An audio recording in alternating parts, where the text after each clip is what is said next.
الشيطان الرجيم بسم الله الرحمن الرحيم الحمد لله رب العالمين الرحمن الرحيم مالك يوم الدين إياك نعبد وإياك نستعين اهدنا الصراط المستقيم صراط الذين أنعمت عليهم غير المغضوب عليهم ولا الضالين آمين. الحمد لله أشهد أن لا إله إلا الله وحده لا شريك له وأشهد أن محمدا عبده ورسوله صلى الله عليه وسلم.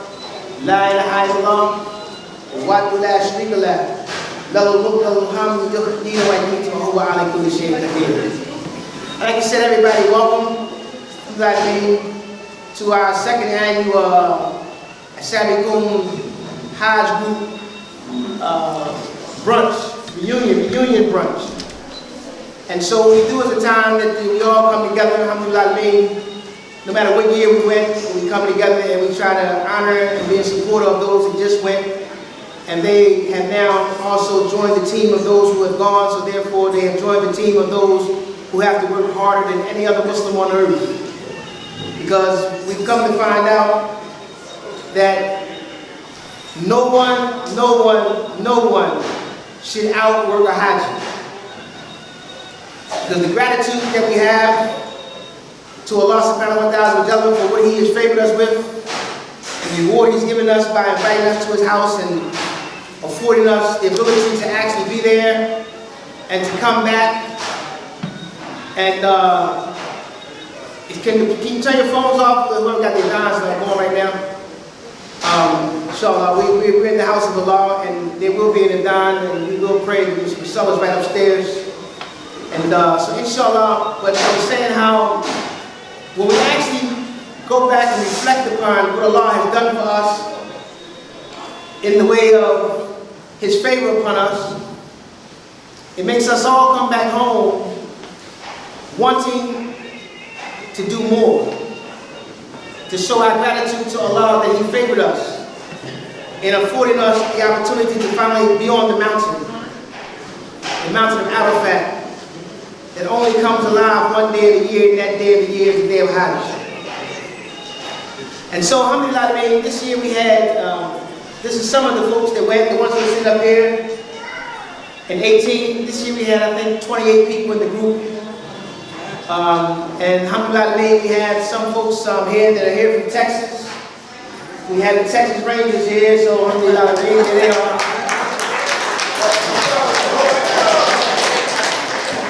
They flew in, and praise be to Allah. We have folks here from Jersey, Chester, Pennsylvania, Philadelphia. So we had a mixed group. We had some folks from New York, and alhamdulillah, last time I think that we were all together basically in a combined way was we were all here at the repast eating. As a result of my wife's janazah, we all came back here and gathered. So, we intended in the beginning to have the event back at Relish, like we did last year, because everybody likes the food. And then we said that our numbers have grown because this year it was 28 in the group alone.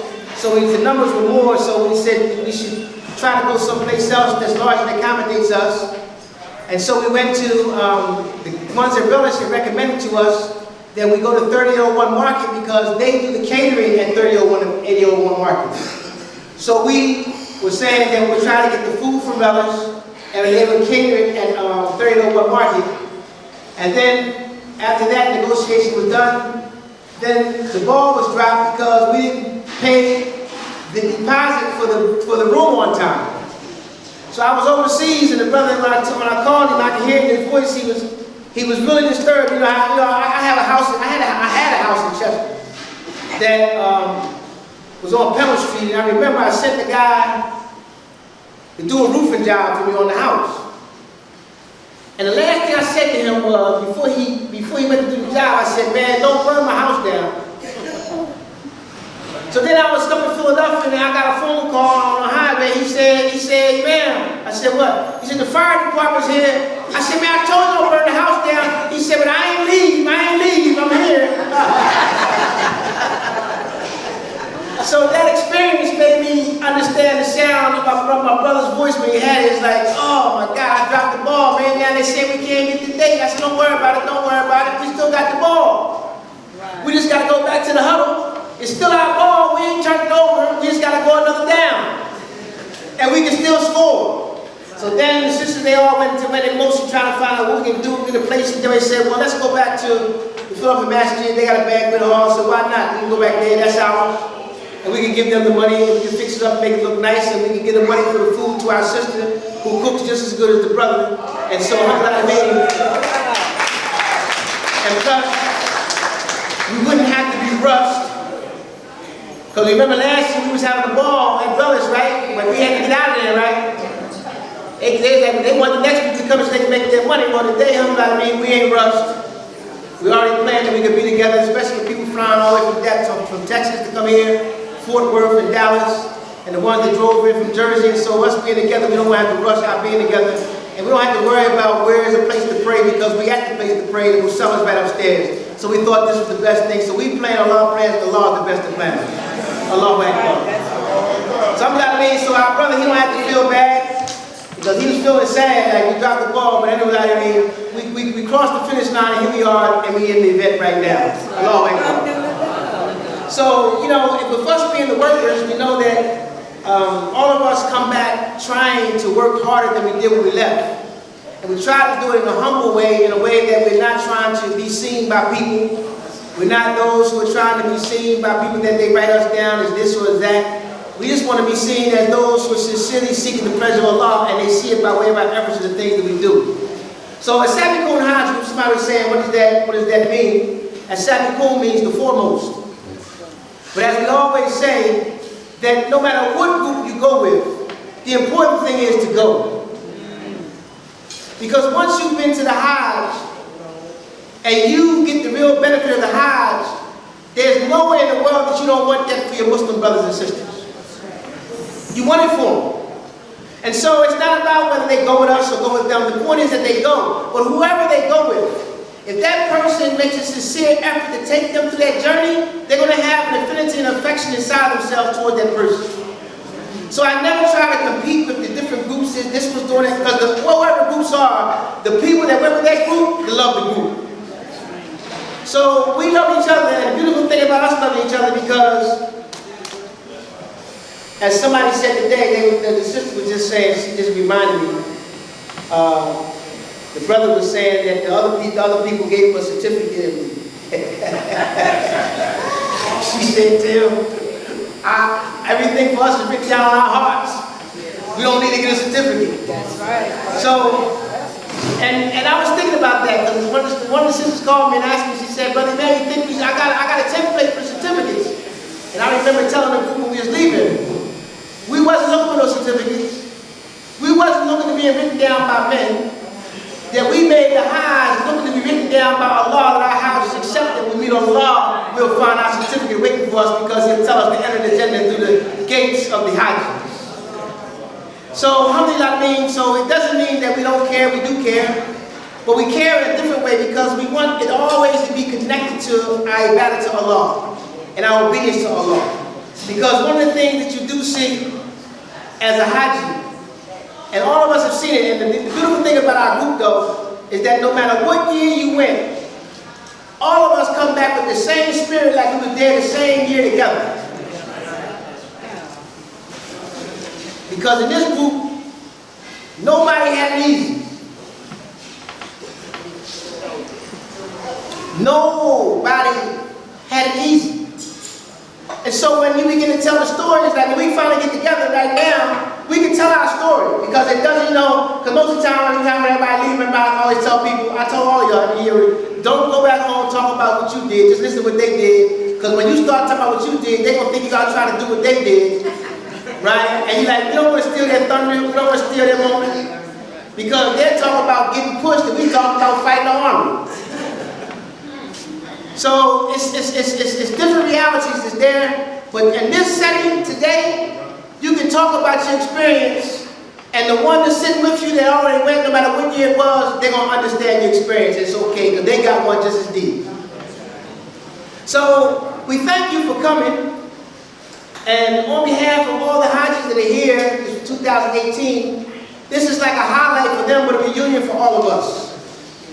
And for us, it goes back to 1998. That's when I first went. So we've been going since 98, 99, 2000, 2001, 2002, 2003, on and on and on.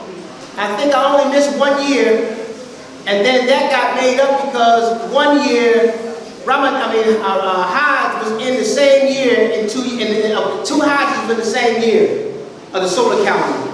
I think the first one was in January, and then it was Hajj again in December of the same year. So as a result of that, since I've been going since 98, I've gone for 21 times. This year with this group here was the 21st time. How do I mean? So, and it was just as, it was just as intense this year as it was when we first ever went. So, I think that what we want to do, we wanted to make this the event that brings us back together, that we can actually emanate from our spirit, from our conviction, and from the favor Allah has placed on us, because for all of you who are here and all of you that made the Hajj, Allah has never stopped blessing you for what you prayed for on the mountain since you came back. I don't care what year it was, it has not stopped. Is that right? Yes.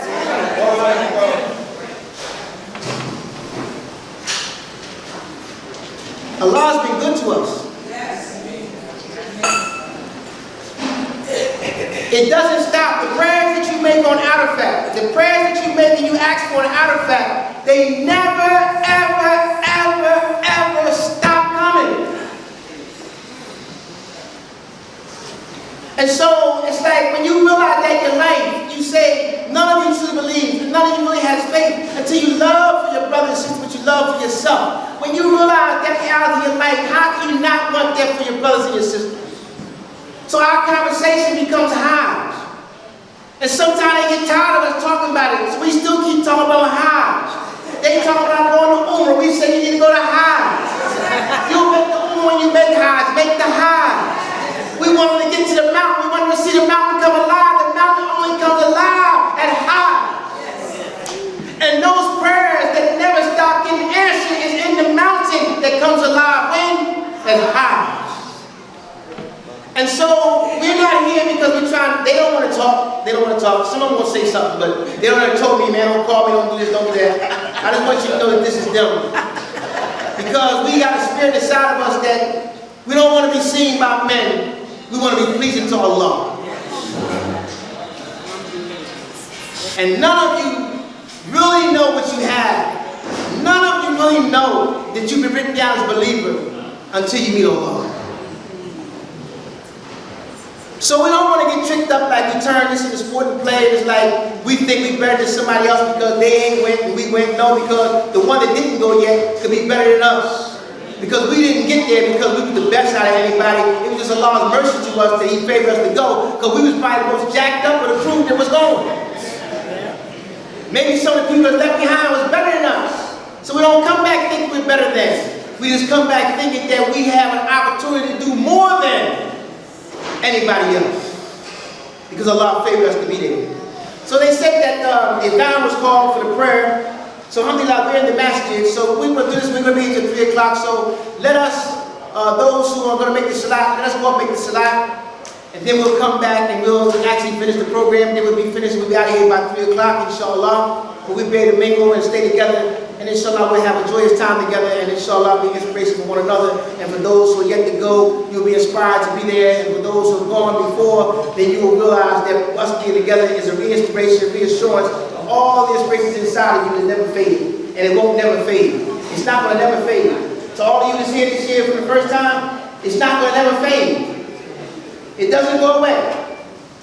That's the amazing part. The amazing part of what you see in your life now, it doesn't go away. It continues. It continues in the whole journey of your life. You're going to keep saying, you're going to be knowing that's from Hajj. That came from Hajj. Oh, that came from Hajj. And the beautiful thing is, every struggle that ends up before you, you know where to turn for anything you need. And who is that to? Allah. So we'll stop on that. Let's go turn to Allah for the prayer. and then we'll come back down, inshallah. And the food will study the jumping. When you come back, grab another plate and sit down, and then we'll be fit back into the program, inshallah. Assalamu alaikum. Assalamu alaikum. Okay, we get our brothers back up front here, inshallah. And make sure y'all go over there and get the rest of that food over there too.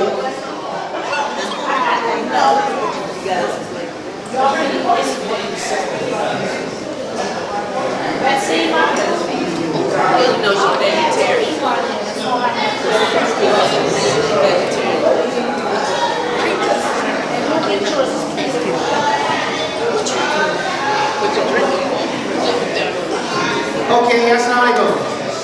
Inshallah, we'll continue. And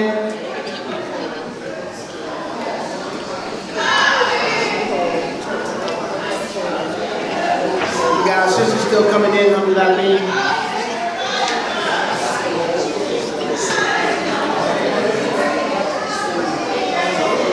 So can you let them know in the kitchen that we're gonna start the program, please?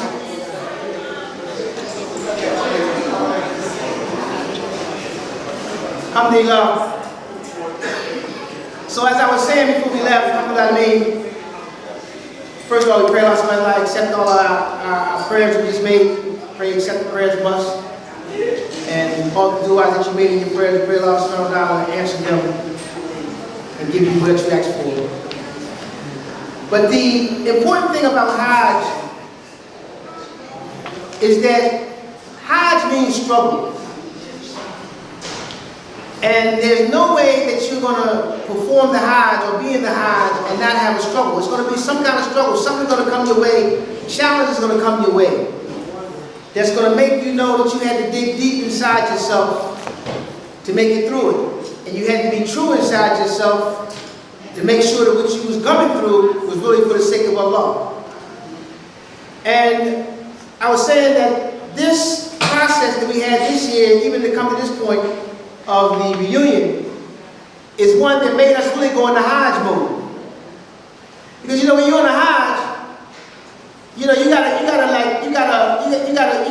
think while you're in it, and you gotta adjust while you're doing it.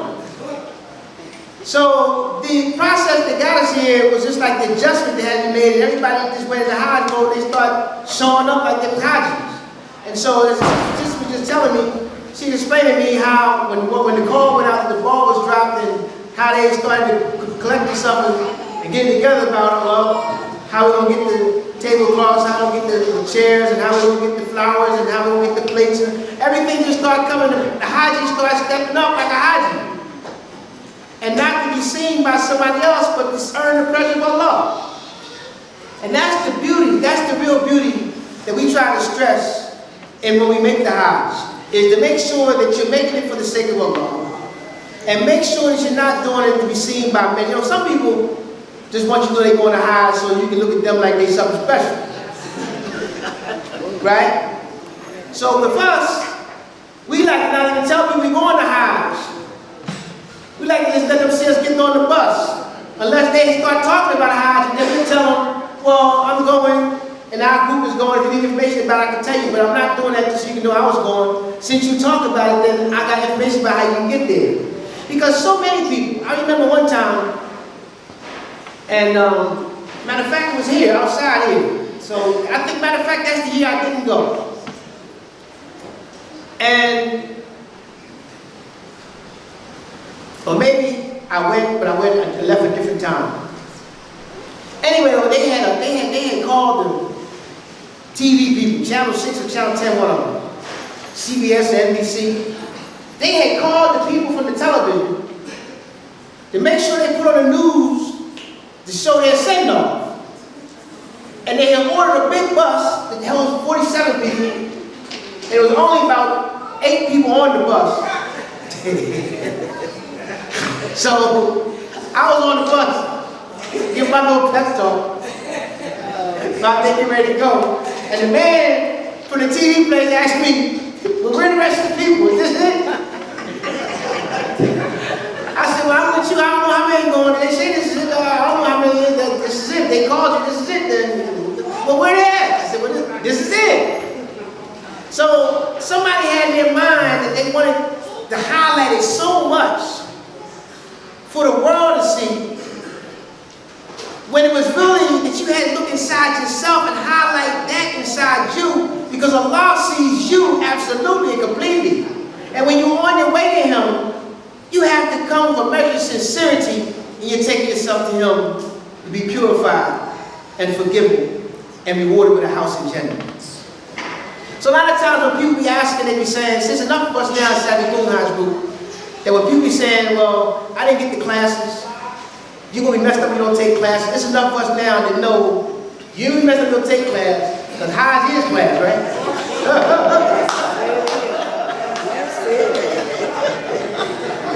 Hajj is class, and it's a beautiful class. So I think it was back in 2012 is what really connected this moment that we're in now. Because in 2012, I used to visit Dugani. I used to visit Ghani's group, our weather group. So no matter where we were at, every year I would find them and visit them. And we'd be greeting each other, happy to see each other and all that. And then we go back to the group, keep on doing it. We all do the Hajj performing. But in 2012, I saw Ghani I met him at the hotel desk, the lobby desk. And I could see over his face he was perplexed. Because, when you're taking care of a group, it's not easy to take care of a group. The group knows, right? Yes. It ain't easy taking care of a whole group, right? So I know he got the challenges that he's dealing with, but I never seen him look like this. So this time, I said, what's wrong, guy? I ain't never seen him like this. He said, brother man, tomorrow we're going to the Hajj, and they not even listening to me. He said, they not even listening to me. I'm trying to talk to them. They not paying me no attention. They caught up in all the other stuff. They complaining about this, complaining about that, and they not listening to me. And tomorrow we going in for the real thing. I said, well, God, what you need? He said, man, can you come talk to him, please? And so I told him, okay, once I get my group settled, I had to take care of my group, then I come back. I think I got to his group, it was almost 12 o'clock midnight. He had to wait, they were waiting, because when the day of the Hajj comes, when it's actually the Hajj, you can't move on the roads. The cars have a hard time getting around. What usually takes you 30 minutes to get to, take you 3 hours, 4 hours. So it took me that long to get to him while they were waiting. And I got there about 10 minutes to 12 midnight. And they were there patiently. And we went in and we talked to them about the reality of Hajj and the reality of where they've been. And all of you that have been with us, you know what it is because you had the same conversation. So we gave them the conversation and tried to share with them, to motivate them to get on track, get on path so that their Hajj can be accepted. You don't want to go there and you've been there, and then when you come back, you say, I got to go back because I didn't get it right when I was there the first time. You better have another time. And so that conversation was so inspiring to his group that it affected their Hajj. And many of them were indebted, saying that they were thankful to Allah that Allah allowed somebody from among their own people to come to them on that side of the earth and talk to them at a serious moment like that there that changed their approach to Hajj, and they think they had accepted Hajj because of it. So some of the people in Philadelphia kept saying, we sure wish somebody would take that. We didn't know it was taped. Ghani was saying, we thought about it, the brothers is asking, brother, man, that was a profound moment and it helped everybody. And we sure wish it was on tape. But nobody was taping it because we wasn't thinking about taping it. It was a real live event, right? We was in it. We was serious about what you got to do to make this Hajj work. And then Ghani called me about a month later and said, brother, man, there's a sister who was asking, can she give out the talk you gave as a free gift to anyone that buys the book that she's writing on Hajj? And we said, what? Somebody taped it? And alhamdulillah, that sister, she taped it. We saw the tape. And then when she was doing a program on Hajj, and the imam in Plainfield, New Jersey, heard the tape. And then they said, well, who should we have come and talk about the Hajj for us? And he said, the one on the tape. You gotta be him. And as a result, I ended up with a relationship with Masjid in Plainfield, New Jersey. And that was Imam Wali at that time, and alhamdulillah, and Sister Samira, she was the one, she went with Ghani's group. But that night she taped it. And nobody knew she was taping it. She didn't have like a small recorder. She was sitting there holding the whole laptop, heavy old laptop, trying to make sure it don't move. And you know, I went back and looked at that tape the other day. You was holding that laptop for a long time, because I was talking. It was a mess I was talking that long. Y'all was real patient. I talked for a long time that night. You held that thing and she held it. And so, alhamdulillah, and as a result of that we started having now the conscience of the Sabiqun Hajj group and the reunion, because many years I always used to go, and I never ever used to announce to nobody I was going. Only the people that were going, we knew we were going. And at the end, people that we would see off, we send them off, not those send-offs, right? We'd be sending them off. Then when you get over there, they see you, they be like, I didn't know you was gone. It's personal. It was for a while for me to tell you, I was happy to see you leaving. That you on your way to the place I know that you want to be. The best place for you to be. And of course, I'm always trying to get back there because I need it. I need it bad. Some people just need Ramadan. My life been so messed up. My life was so tricked up. Before I knew Islam and all the stuff I did, I always need more than Ramadan. I need the mountain.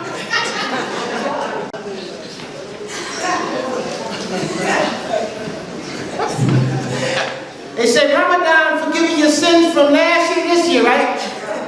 But they say the Hajj do what? Make you pure like a brand new baby out your mother's womb. That's the one I need.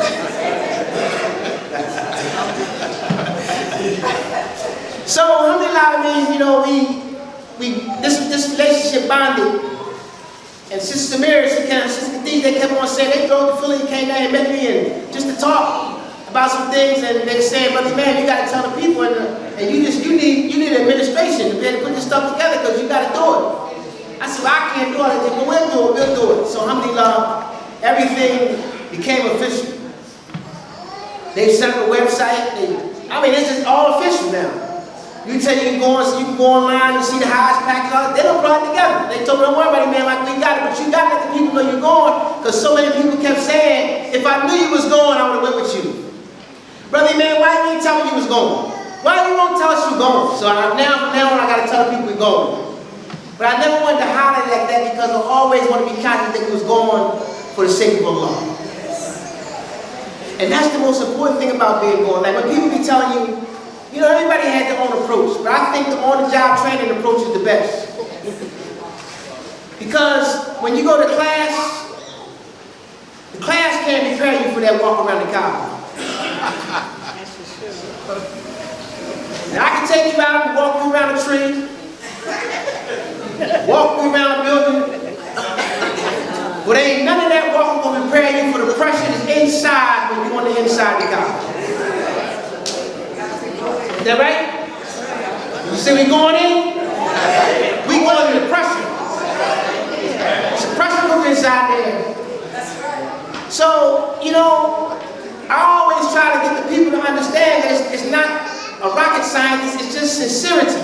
You got to just take the real you to the mountain.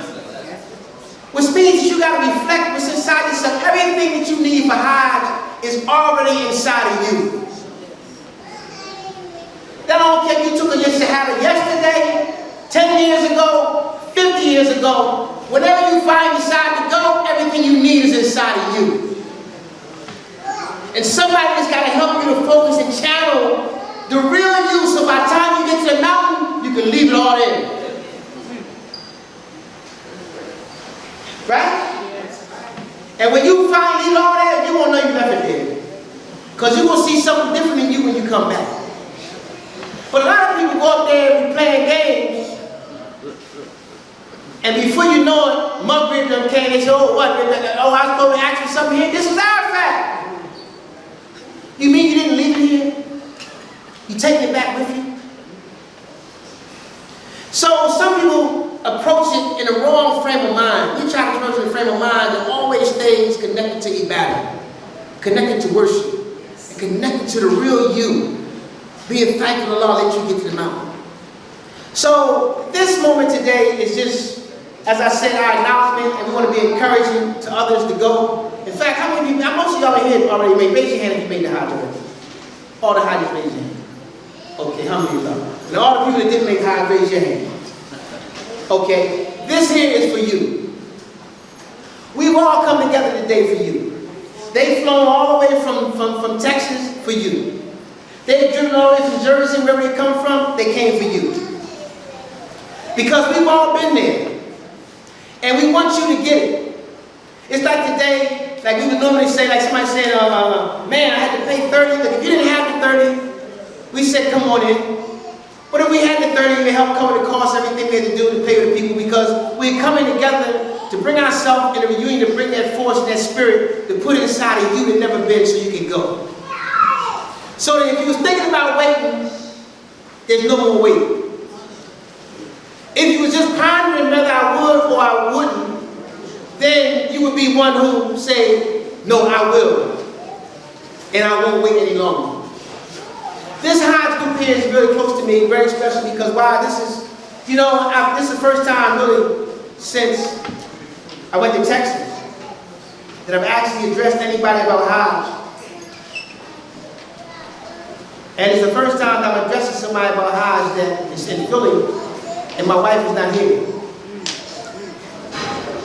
So, it makes me reflect and know for an surety that you can't take for granted that you have till tomorrow to do it. You can't take for granted that you have till tomorrow to do it. You can't take for granted that it's going to happen next year.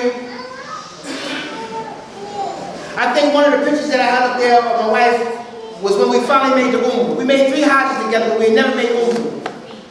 And I was thinking if we'd have waited another year for Umrah, she wouldn't have been here to make it. There were no more years. And this group here was the group that, when she saw their passport, she said, it's all them? I said, yeah, babe, I tell you, it's a lot of them. And she said, well, you got to take them. And so I can't tell you that I was over there not thinking about her, knowing how I left her. And I never forget we was all in the food eatery. What they call it, the food court. And everybody's having fun eating and everything. And Sister Imani, she walked up to me, she said, she came up to me out of nowhere and just said, don't worry, ma'am, she's waiting for you. She gonna wait.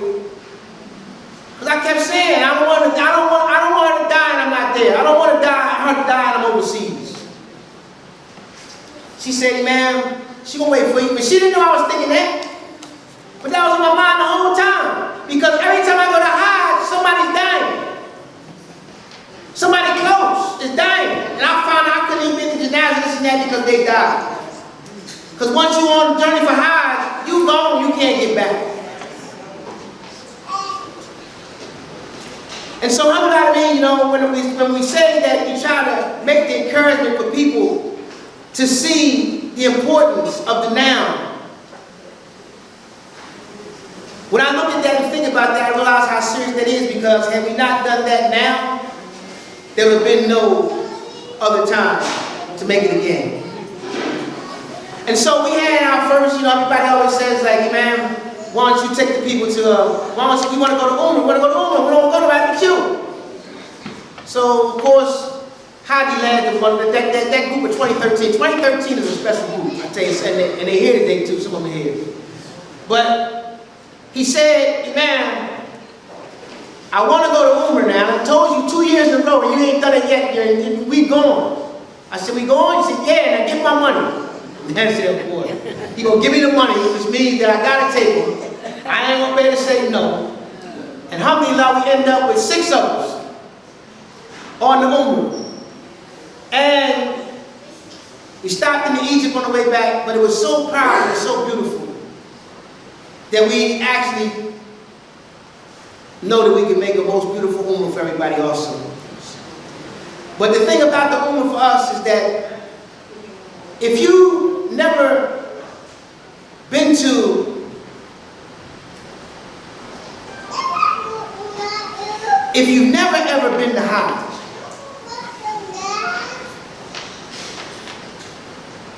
And because they now make it like it's a fad to go to the Umrah before you go to Hajj. Rather than you to make the sacrifice and struggle to save it so you can go. That we use ourselves as, sometimes what you do is speak so loudly, I can't hear a thing you're saying.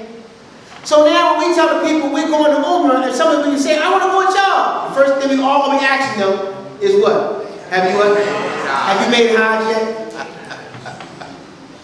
So they may say, well, no, and then all of us will say the same thing. Well, look, take that money you got, pay it towards your Hajj, and keep adding to it. Now we can't tell them they can't go to Umrah because you can, but they just can't go with us.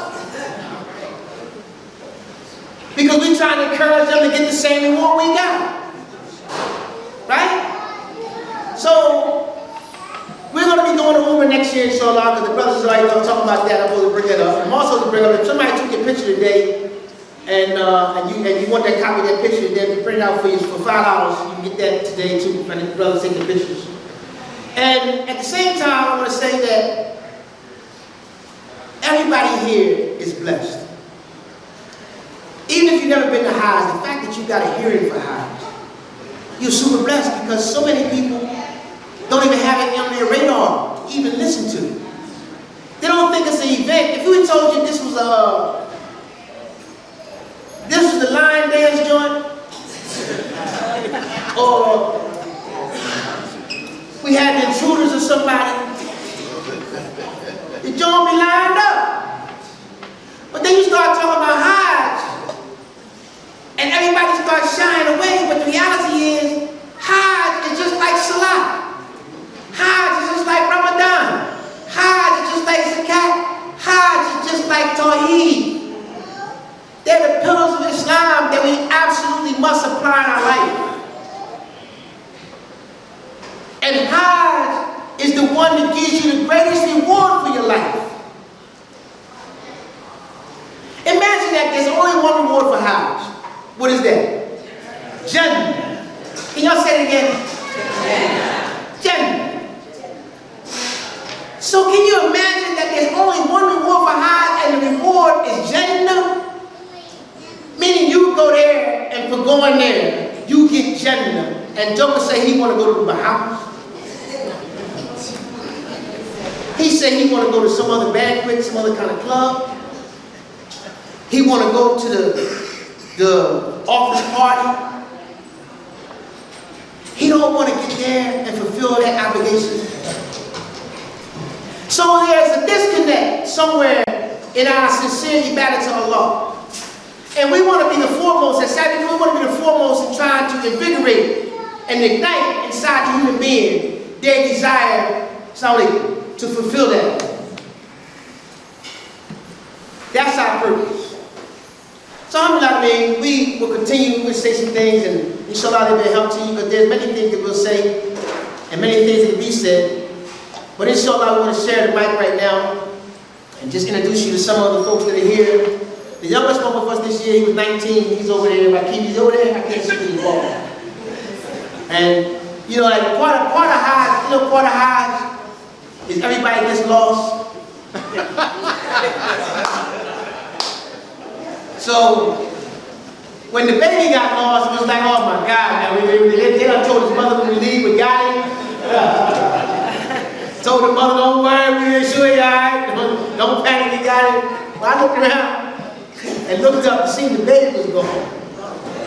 I said, we done lost the baby. But we had lost so many that then when I seen the baby coming around the corner, I said, oh, praise be to Allah, he grew up. He found his way in. Alhamdulillah. And then we started worrying about the older ones. I said, well, they'll be all right, Look.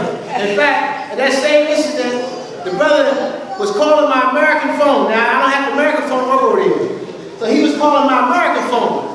And so when I finally checked my messages, because he got back a day later, when I checked my messages, I heard him on my day phone, on my American phone, leaving messages. So he was saying, Imam, look, I know I'm close, I'm right there, can you just call me back and tell me which way to go, I know I'm in the place, I know I'm in the building. Just call me and tell me. That's one message. Next message. Imam, I'm still right here, but I know I'm right here somewhere. Right? That's the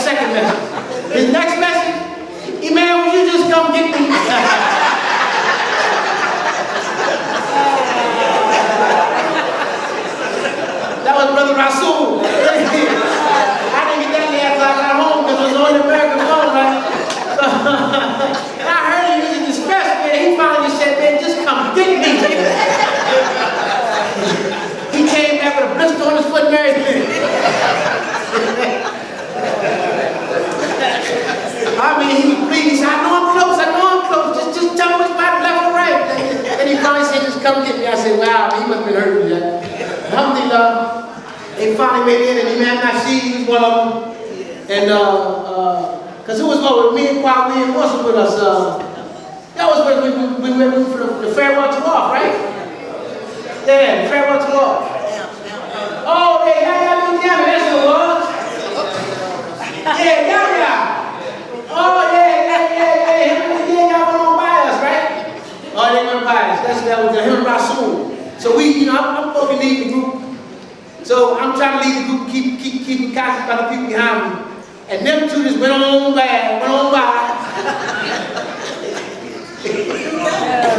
They just went on by, but they went on by, man. Then we got to we supposed to go left. We couldn't see where they was at, so what can we do? We got to keep moving. That's that phone call. Come get me.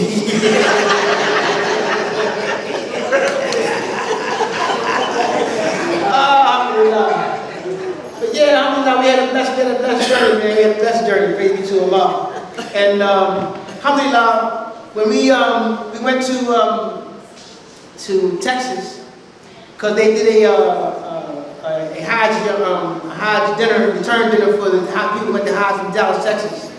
And alhamdulillah, that was rewarding to go out there and share with them because they came a long way. They went an extra distance, Even when they went to Hajj, they had to fly in.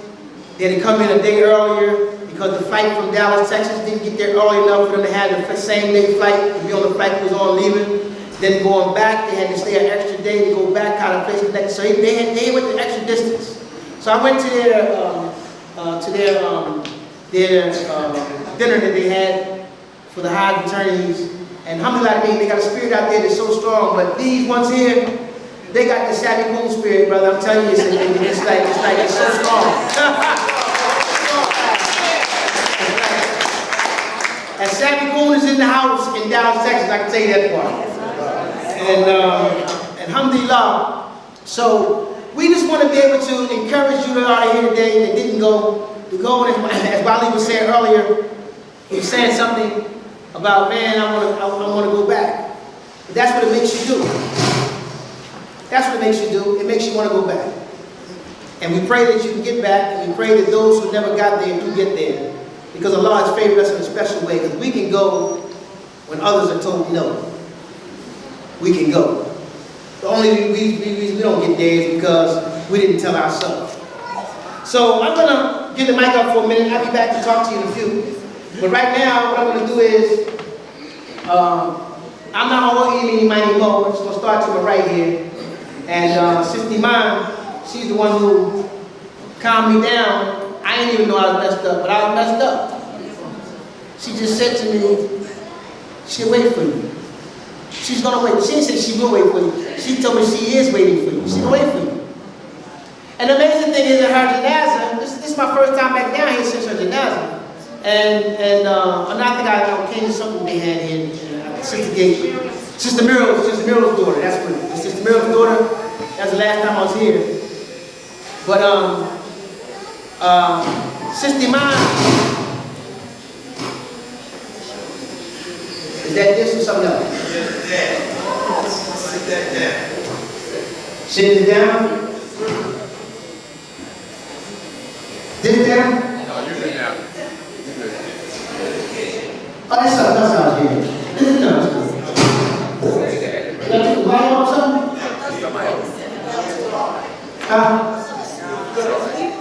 Be that day.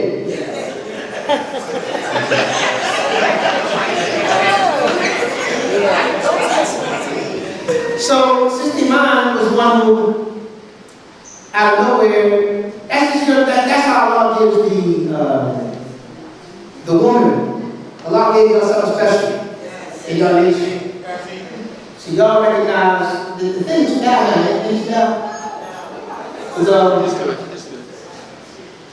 y'all can sense things that we don't even see.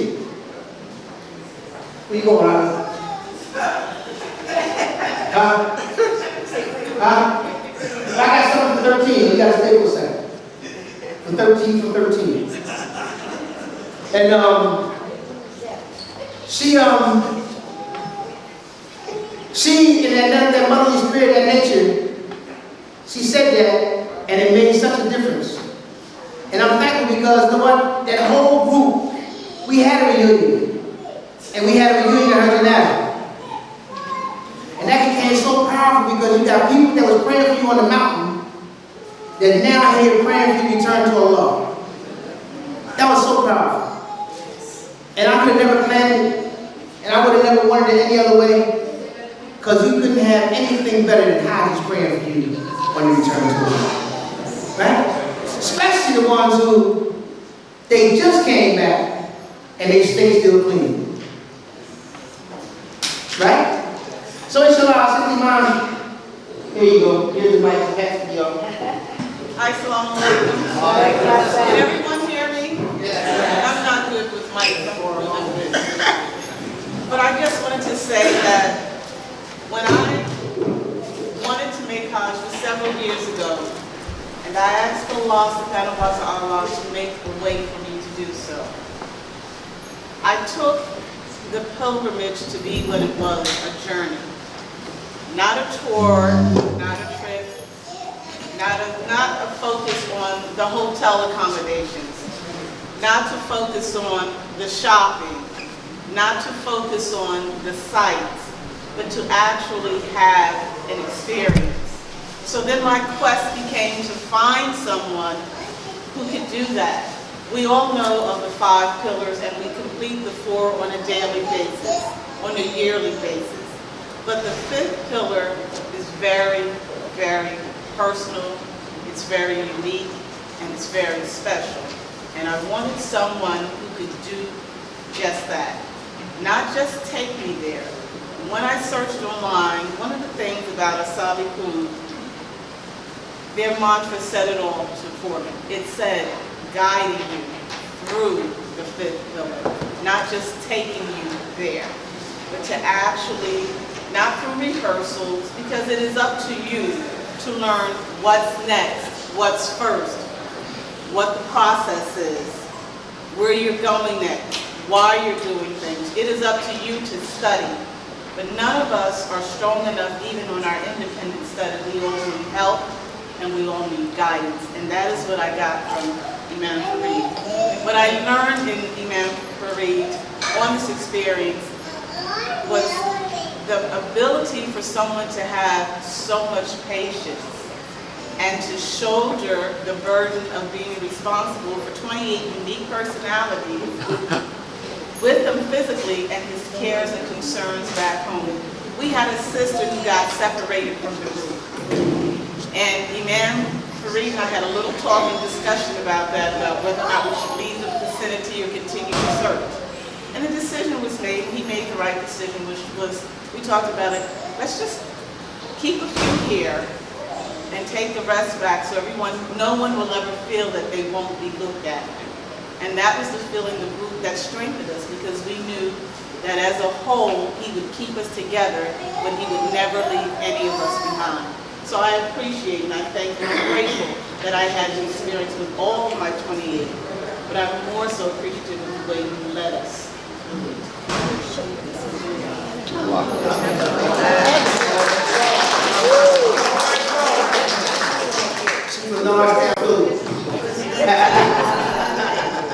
Alhamdulillah. So we got now Sister Basima. No. Who? Oh, Naima. That's all messed up. Well, Naima, boy, you put us to work, boy. We was scared. We scared. No, but I only had 2 incidents like this, right? We had last year we had in y'all 18. In 17, I was looking for the brother beer today, but this brother, after everything was over, we were done. Meaning we just did the farewell to walk and we waiting for the wheelchair people to come down, right? He passed out while we waiting for the wheelchair people. That was your year. That was your year. Oh my goodness. Yeah, I had to go ahead. They leave us behind. He passed out at the end. So look now, when we leave Muzdalifah, and this after we done stayed there all night on the rocks.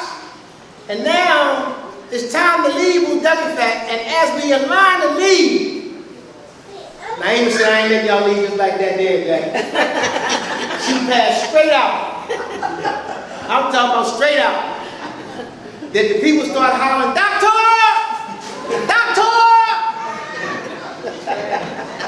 In the crowd, there's hollering that doctors was in the crowd. Alhamdulillah. Doctors came to the aid.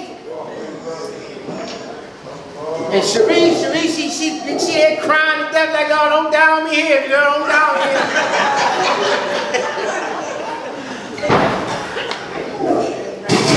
And you didn't die, alhamdulillah.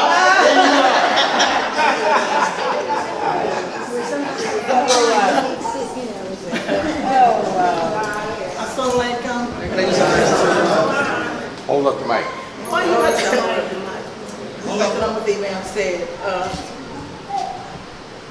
like Imam said, it was a journey, and I did not know what to expect, but I knew that I was going to be obedient because that was my responsibility to make Hajj. And Imam took very good care of me, of all of us. He treated me like I was his daughter, his sister. I mean, he just took very good care of me, and I did get sick. But the journey for me to learn all my sisters, we shared our room, we shared our experience, and believe me, in that tent city where he says we're at Arafat, and you share your experience, and you praying, and you learning. And even though I got sick and some things I could not do, I still did my prayers that were required for me to do. And when Imam took us on Mount Arafat, on the mountain, now before I got to the mountain, there was another sister there who I met, and she was from Ohio, and she said, "You want to come out and go up to the tent, go up to the mountain?" She said, "We're not going all the way over to the mountain. We're just going to stand behind this little fence." So I'm looking across the mountain, and I see all these people, look like little ant beds, you know, when the distance where I was looking, and it was hot too. And I thought, okay, this is, you know, I'm just crying because I'm seeing all these people. So as we on our way back to the tent, here comes Mel and said, "We're getting ready to go to the mountain." I said, "We're going all the way over to the mountain." I just left him looking at it. He said, "We're going to get ready to go to the mountain. Get ready, let's go." And so, and get ready, let's go. So, get to the top of that mountain. It was a journey to get there, but we did make it there. And it was an experience I would never forget as far as praying for the Imam, praying. And even you praying, you asking Allah, you're going all the way back, forgive me for everything, you know. Even if I already didn't forget, just take everything away. But as you praying, you know, it was hot. And it was so hot that I was trying to cover my hands up. And I was saying as I was praying, I said, "Well, I definitely don't want to go ahead. It feel like this. I definitely don't want to go." It's like just getting a touch of what you don't want to happen to you when you make the other side. And on the mountain Hajj, we went there. And when Imam talked about when the Prophet talked about the people don't come off the mountain, you know, they were so excited because everybody was having fun doing what they was doing. And when Imam was sharing that story with me, and I'm climbing on top of the mountain, everybody didn't go, but I wanted to go up and get up there and walk up there. I mean, it was, you know, rocks and stuff. And I wanted to get up there and just look, and as I was traveling up and trying to look down, I'm trying to reflect on the story. You know, you're trying to reflect on the story, so that touched my heart. And then he said, all these people's buried here. You know, and you're looking at this and saying, you're trying to look down and say, why didn't he stay? But they being disobedient, and you're trying to reflect on, you know, we, as our own said, when Allah give us a test, and He said, hold on and wait and be patient, you have to be obedient. You can't do it on your time. It has to be done on Allah's time. And sometimes, and we don't wait for Allah. Things do happen not the way we want it to happen, but it might not turn out good for you. So, but reflecting on that, and then we went women and we walked in with Sarah,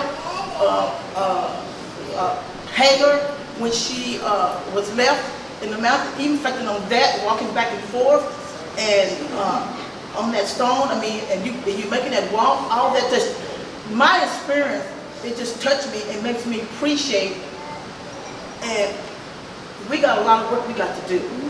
And we got a lot of work, not on that experience, we got a lot to work on ourselves, and this religion is no joke, it's the real thing. So this experience, I will never forget. I will never forget this experience. And I appreciate the Imam teaching from his heart, his passion. I just felt that. I did get sick, everybody gets sick. I got dehydrated, that happened. And that's okay, but I made my heart.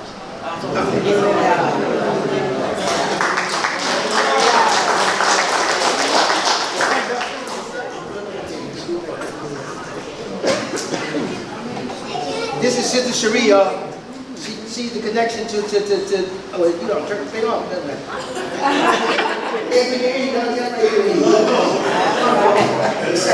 This is the sister that made the Dallas connection.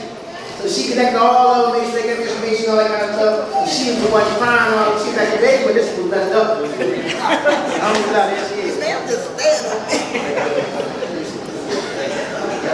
Can you hear me? My voice carries anyway. I'm Charmaine Muhammad from Dallas, Texas. And my journey started for Hajj started a long time ago. It's really been an 11-year journey where I kept making my niyyah, I kept making my intention, and kept struggling, putting money away. And I had to even do things like, not go to a department store and stuff because I was very impulsive. So when the domino effect came, where I started everything, when I made this, my last intention, it seemed like everything started to fall into place.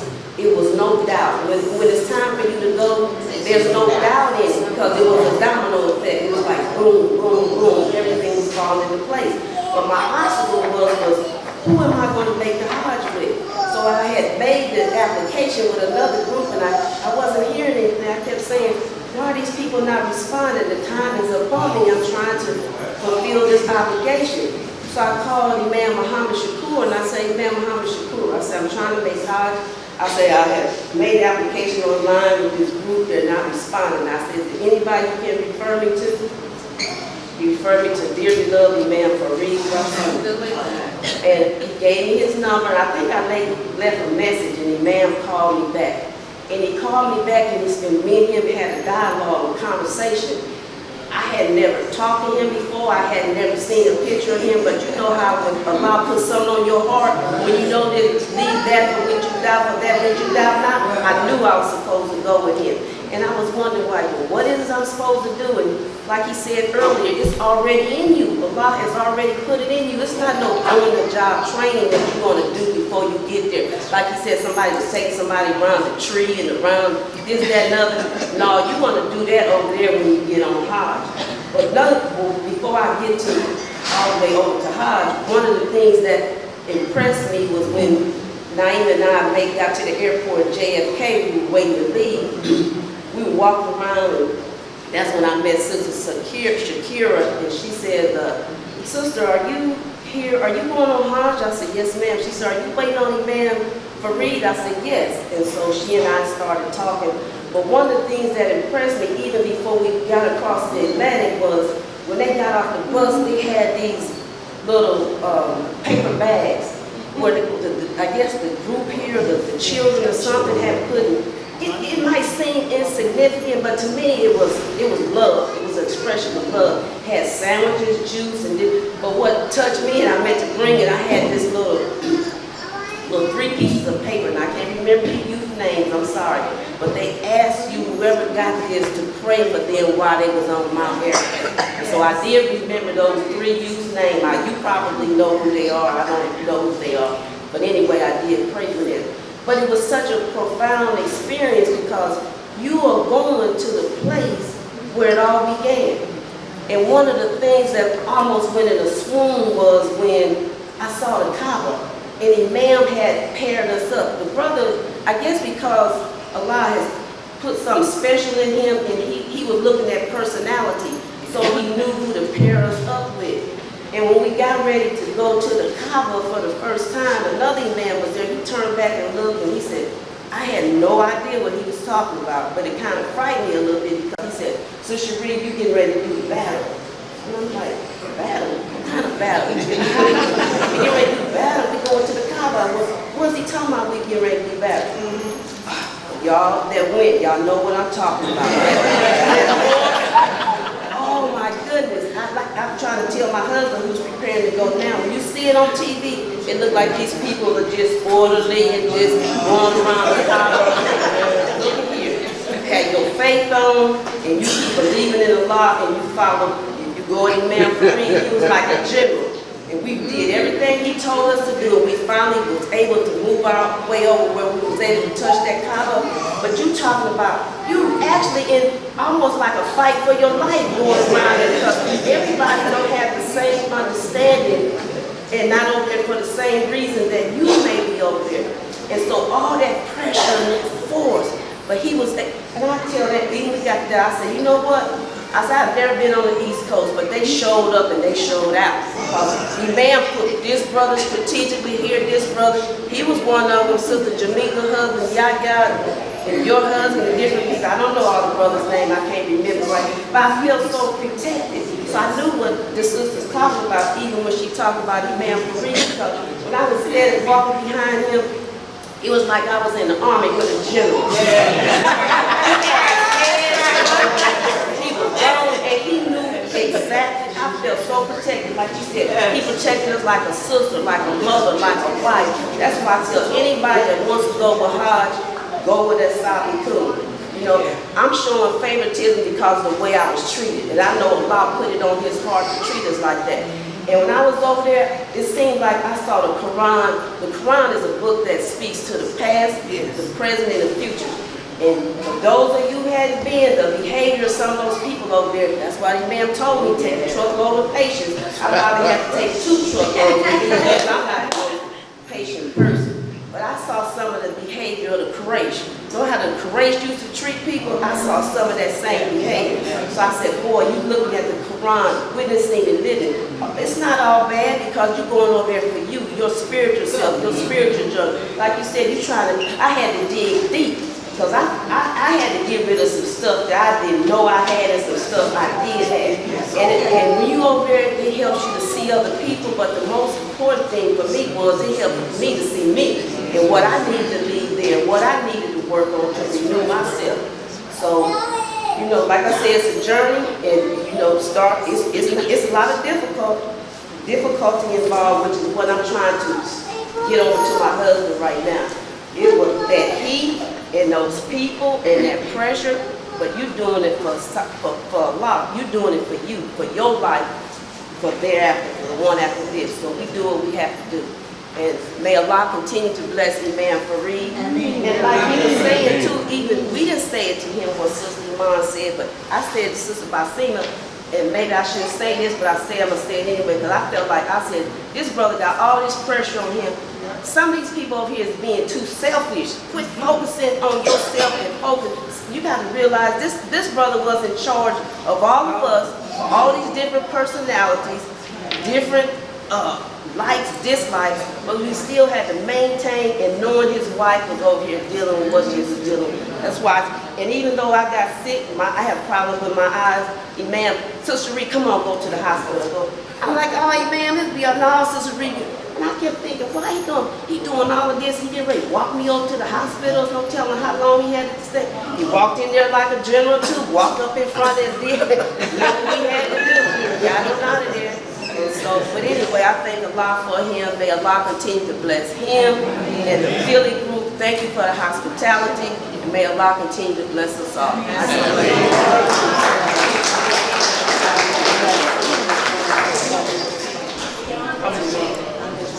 Okay, this still on? See, around again? I think so. Maybe Oh, it's look the at that battery. Maybe it's the battery. Battery going, bro. Battery. Okay, now this is here. This is another part of the. This is another part of the Texas delegation. But the thing I gotta tell you about this part, because the thing that got me, every time I turned around, and I had brothers crying, and they didn't want anybody to see them crying. She was soldiered up. And every time I turned around, you can't look at them too long because they'll try to put their face on like, please slow down. But anyway, every time I turned around, she was on my heels. I said, you soldier, you soldier. You ready. I'm in your love. So, yeah, she was like you. That's she your partner too. Yeah, that's exactly how she was. I'm just saying, anyway. And you got there by way of her. And I didn't know that neither one of y'all had ever seen each other. Never seen each other. And then you came, and then Sister Basima, she was on my heels like you was on my heels. But your husband, he put you in training to be on my heels. I don't know how she got it, but she got it. Alhamdulillah, Sister Basima. I got it through her spirit, Sister Yasmin's spirit. Assalamu alaikum, I'm Basima Nasheed from Fort Worth, Texas, originally from Virginia.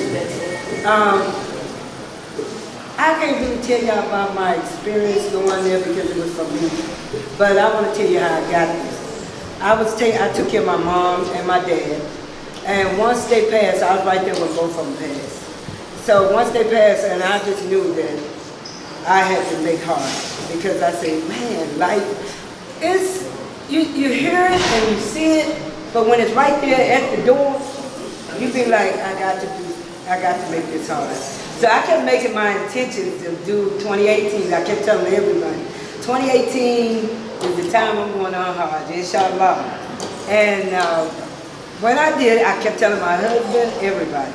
But when I got ready to make Hajj, I kept, like she said, you just sacrifice, set the money aside or whatever. Stop going to the stores and everything. But we had a janaza, and I'm like her, I fought with who I'm going with. I want to make sure I'm going with the right one. I said, I just want to go and feel protected. But before I decided to go to feel protected, I always wanted to go with somebody on the East Coast. And everybody kept pushing me to another group. But when my husband went to a janaza, and he told me the brother said they're going on Hajj, and they're going with his brother on the East Coast. So I hadn't even talked to Sharif. I called my dear friend up on the East Coast that moved from Texas, Gina, which she's going this year, inshallah. So Gina said, wait a minute, I'm going to put you in touch with somebody. Gina, can you raise your hand? She said, wait a minute, I'm going to put you in touch with somebody. And that's what a friend did. She put me in touch with Yasmin. And man, we never met, but when they got to talking to me, she said, wait a minute, I got somebody for you. She wanted me in the Imam's direction. So Yasmin and Gina and Imam, we got here. But listen, when I talked to the Imam, I let my husband talk to him. But when my husband talked to the Imam, he said, oh, this is brother to go with. And I said, you going? When can you both go? We're going. And you want to go with your husband. But look, when I talked to the Imam, and he said, if you got your money and you ready to go, go. Don't wait on nobody. And he said, because if you don't do it, something else gonna come. And that's what happened with my husband. He got sidetracked. But anyway, when I went, the brothers protect us, like she said, so well. I said, I ain't even worried about if my husband goes, because he can protect the rest of the sisters when he goes. Because, inshallah, all of us will make it. And we will make it. And I thank Allah for all of you. Thank y'all for hospitality. And let me tell y'all one thing. When 2018 was my year to visit, I'm telling y'all, I went on Hajj, and Allah blessed me to make it to this Masjid. For the sister Janazah, one of our Hajj sisters' daughter, Janazah.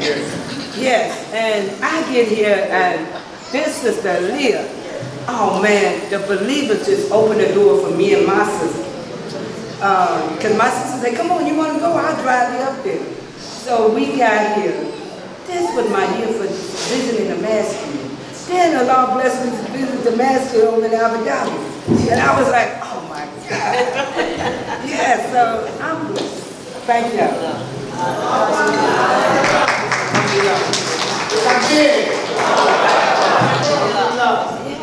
We thank y'all, because it's a lot to fly out here, just to say that, to share your sincere affection and love we have in our put between us. Yes. And say, come on, and it's really real. So y'all sisters, y'all got something very, very special. And y'all, much all of you get a copy of that picture. Y'all got a beautiful picture that y'all took in the day. And so, but this sister here, I just want to say before I go, this sister was the matriarch of the group this year. Sister Latifah. And she had two of her sons with her. Sister Fatima Saleh. She was the matriarch of the group. She had two sons with her. They kept worrying about whether she would have energy or not. She was 70, running in 70. We had a lot of them in the 70s. A lot of groups ever started some stuff down there in the 70s. But anyway, I got to tell this part about it because when we was getting ready to go for the last time around, I think it was, either with the stone, somewhere he's going to, and they was trying to blame her on why I need to be slow. They were trying to blame it on her that she gonna be a little rough on her, right? And trying to make like, Mom, you shouldn't go. She told me, man, don't you better know, Mom, I'm ready. I don't know what they talking about, but look at me. I'm telling you, I'm ready, right? So look, when we was getting mixed, the sun almost passed out. She said, man, I told you it wasn't me. It wasn't me. How many lives did I think?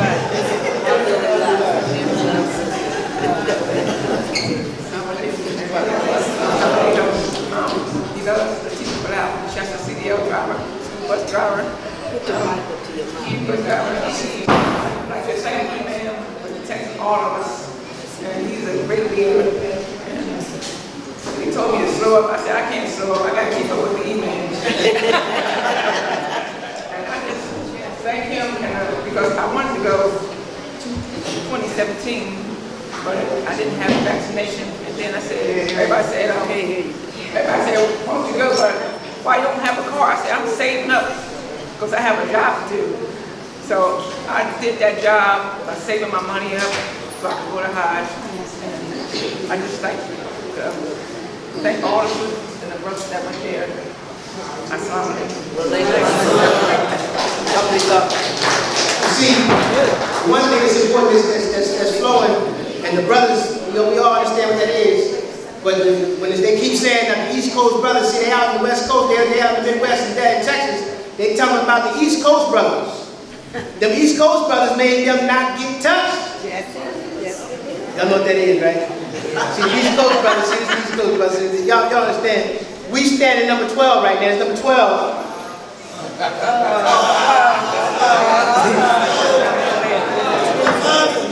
Now you gonna see the East Coast, we got number 12, number 25, number 7. It'd be a whole mess with us, right? But alhamdulillah, we protect them, right? Praise to Allah. This is Sister Shakira, alhamdulillah, and she's a soldier. I really saw it. I mean, her and her husband went together, but I saw it in the end because he was going, and then I said to him, man, you gotta get your wife there, man. You gotta get her there. And so they struggled hard. And then when I seen she drove down here to get the paperwork right and stuff we had to do, and she drove down and then said, I'll be back tomorrow. She drove back again. When I seen the kind of car she was driving in, I said, well, she a soldier. Look old minivan or something. Yeah, she came to me and said, man, I'm here. I'm up in the print place. Where you out there? I'll be right there, sis. Sister Shakira.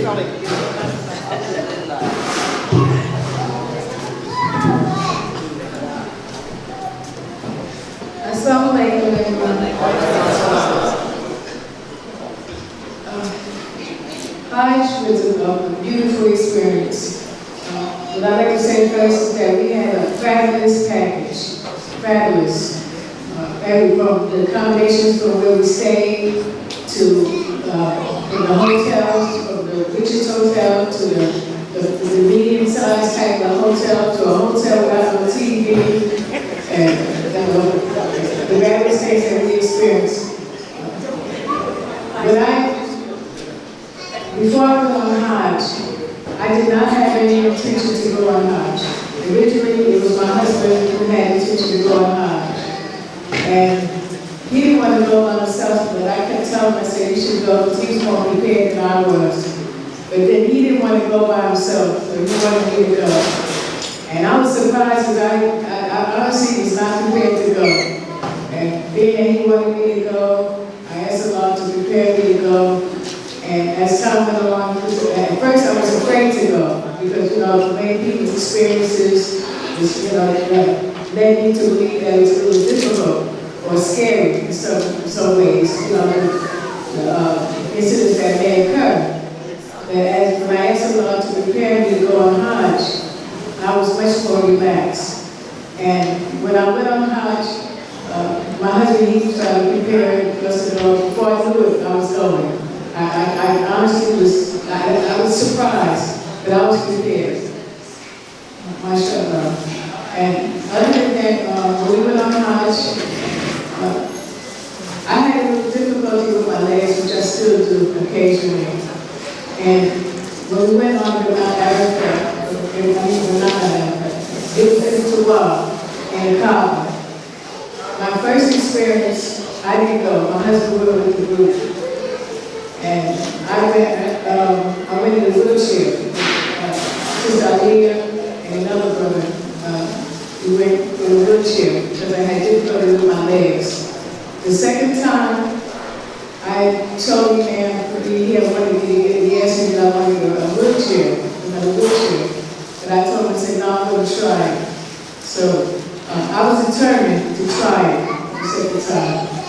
And when we did it to the Kaaba, as we were being prepared, like the sisters, as we all, many of us have mentioned, the brothers would be on the outside and on both sides, to the left and to the right and to the left, and the sisters were in the middle. I didn't experience it the first time when the sisters were the first group, but I did experience it the second time.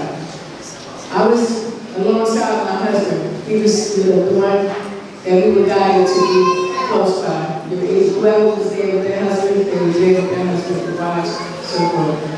And when we went around the Kaaba, it's knowing how it was as a group, because he told us, being that the brothers had to protect us, it was like a chain on both sides, and we was in the middle. And it went very well. And what I love about it as well, I thought maybe it was going to be a lot of pressure or some people coming in there to go through us, but the brothers didn't let nobody come in. And not only that, even some of the brothers that met the brothers that was protecting us, they were nice. They didn't give us no difficulty. But I love the motion going around the Tuwa, the Kaaba. It was like a rock motion. And then the Zamzam water sprinkled on us. It was so good. And then there was moments where we were very tight, and then as we went around, we loosened up, which was beautiful. And it gave me, a great experience to see the stone in the middle, which I wasn't able to touch because I didn't get that close. We didn't get that close. But the third time, when everyone did the Tuwa, I didn't do it beside the Kaaba, the farewell Tuwa. I did it with my husband. We walked on the second floor, and we walked around. And for me, for the farewell Tuwa, that was the most touching moment for me, because we did the farewell Tuwa. You're leaving the Kaaba, you're leaving your Hajj, and you can't buy anything. And for me, it was emotional because I was with my husband, and it just touched me the most. Us walking, bare feet, the amount of people walking around 7 times. That's the part that stayed with me the most. But other than that, like the other experiences that we experienced on Mustafa, it was like seeing a grave site with all Muslims, even though everyone was alive. But if you see this, how crowded it was, and many people, you can see how great and how many people of Muslims that were together. To me, that's what I saw.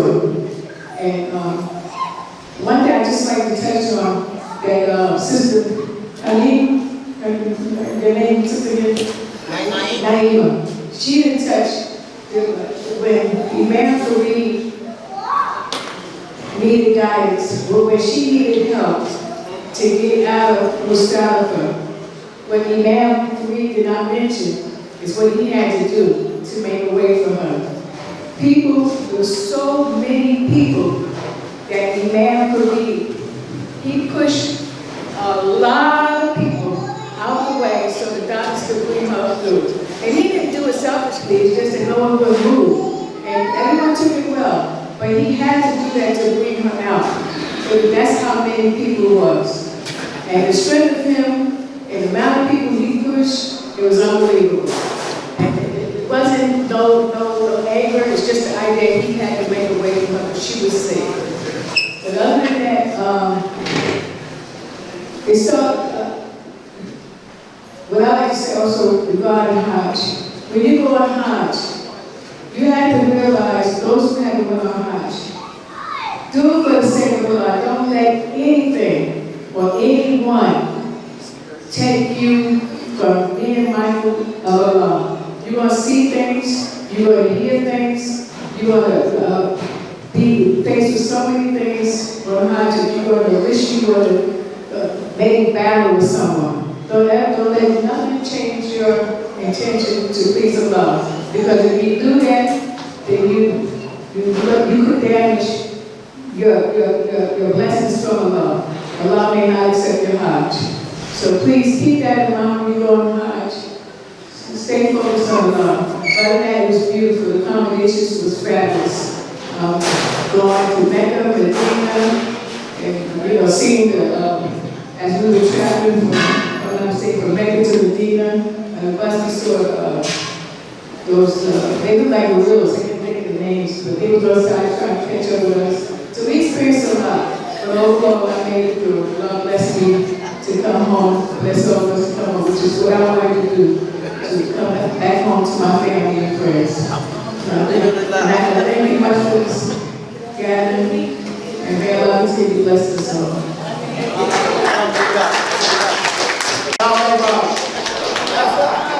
Alhamdulillah, she just reminded me why I need a mountain again.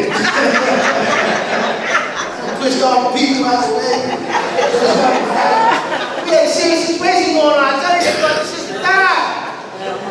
We gotta get her out of there. We gotta get her some help. And you ask them to get out of the way, they don't get out of the way. He was almost delicate. I know how much delicate is, right? Especially the ones from 13. I know they know what delicate like. And some were 15. That's when the captain had to be on post, man. He tried to take the spots, but anyway, we had to get our sister out. We got her out of there. And alhamdulillah, so we thank Allah for that. That was very serious. Now we got to hear my sister because, me and this sister here, listen, we almost finished, y'all. Listen, me and this sister here, we actually witnessed a miracle in Al-Jazeera. A miracle. When the sister be saying how, you gotta try to take care of them, so them, we gotta go to the hospital to take care of them. Some of them you gotta go to the store to take care of them. Some of them different, but this one we had to take, I said, where y'all going? Because when you in the group, you ain't on your own. So ain't no such thing about being out in the dark and all that, y'all just vote, no, not like that, not with us. I said, where y'all going? We want something to eat. Okay, well, we want to get something to eat. We want to get something to eat.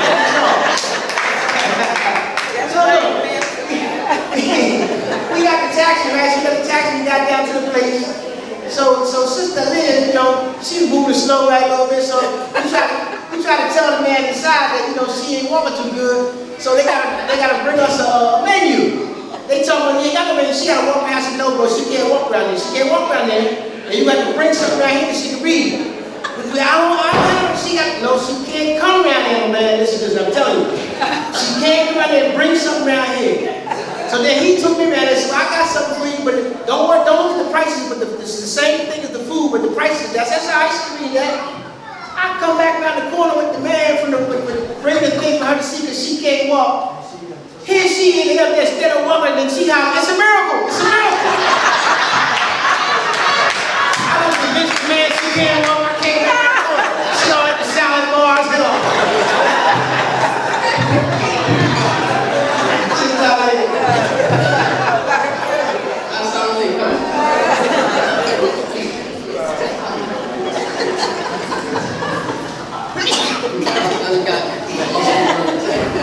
but I decided on going back. I said I was going many years, and I was going on out. And this one particular year, I was sitting with some sisters, and it was like 2 weeks before we were to have our money in. And they asked me, I said, why don't you come up with us? I had always given excuses why I couldn't at that moment, valid excuses. So I decided at that time, I'll go. Inshallah, together 2 weeks, got everything, along with the help of, Muslims. So we all went. I mean, we all got money together. The first night to get there, I heard about breaking your heart. I think that's what it's called. You say something or think something. Well, we went out there Fajr the next day to make salat. There, the women push. I wasn't told that. They just push you out the way, knock you out the way. What happened one time, the same sister came, pushed me again, but I pushed her back. So I'm like, oh Lord, I'm so sorry, I'm praying and everything. So I get back, I tell you, man, I guess I broke my heart because this sister pushed me like, you're gonna have you, sister. And he said that we were in the first 7 days or something. I didn't break my heart. So I was thankful about that. But the journey was it was rough, but we made it. Due to loving our man, our leader. He didn't pull no punches at all. Got into a little fight. Can you hear me? Oh, sorry. Yes. All right, I'm nervous. Yes. So our man took care of us. To the last minute. Everything we needed. And my stove, it could have been 1 or 2 in the morning, people go out, and I needed a large bag, suitcase, to carry most of this stuff aboard, and even out the fire, we were traveling before. But it was a total blessing. I don't regret doing it at the last minute. Of course, I still got to pay for some things that I did, but it's all worth it. And our brothers took care of us. They were on the side of us. They let us move with them. And it was a blessing, And I would do it again if I had to, but I don't. Thank the Lord. Thank the Lord. All right, so that's all it is. That's my story.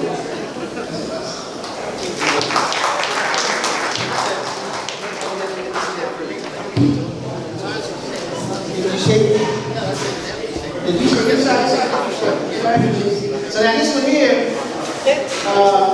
this next sister, she didn't know she was going either. So I give all of them the same information. So remember I said to her husband that you gotta go get your wife, right? So they were actually out house shopping one day. So I had to meet her husband at the place at the house they were looking at with the realtor. And he was making his payment on Hajj. So I said, you may move in? Yeah. Your wife gonna be excited. Your wife. I said, well, have she been there before? Nah, she ain't been. I said, yeah, man, you gonna have to take her, man. So you might as well look at how you gonna take care of her. You know, I'm gonna work with her on some extra money so now you want to make another payment for me. I said, well, you better let that money be the first payment you make for her because you gotta take her with you. He said, say no more, man. That's it, man. You right. I told you a story about Hajj. When he was saying he was sitting there looking around the gallery, he was going by himself, when he started looking at them going and it's walk and the Saeed, he said, wait a minute, man, I can't go by myself, I gotta take my wife. So each one of them that I told last time I gotta take their wife, they did it. So she was one, and here's the other one.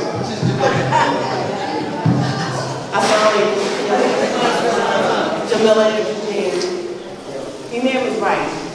That day, if the plan was for him to go, and then the next year for us to go together, because we were trying to buy a house. So when my husband came back to me and said, well, Imam said that I can't go without you. So I'm looking at him like, nah, I mean, the numbers are starting to click in my head. I'm like, how are we gonna do this? What if we, I went in instant panic mode. I'm like, what? We can't do this. This is too much. Well, I want to say I thank the Lord for me and for Reed and for my husband because he worked extra hours, he worked overtime. I seen him come in the house, take a shower, interrupt and go back on the room.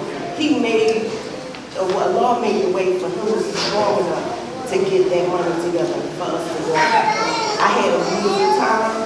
Again, man, for Reed, everybody asked me, I said, listen, it was a beautiful time. I thank the Lord for it. I thank the Lord for the man for Reed and for these sisters. Because I had younger sisters, so I never had to share a room with nobody. So to share a room, especially this one, was an experience in itself. It was an experience in itself, but I love all of them. And I'm really thankful for the trip that we had together. Inshallah, do it again. And for my sisters from Texas, girl, you know when you fell out on that girl. I was standing behind her, and she kept saying, I don't feel good, I don't feel good. And she weaved, and she vibed, and I was like, no, I ain't alone. And then she just went down. And it was crazy. It was crazy. But we got through it. The man held us together. We got on the bus, we got back. She went to the hospital, and we continued going for 5 minutes. And then again, it was beautiful. It was really beautiful.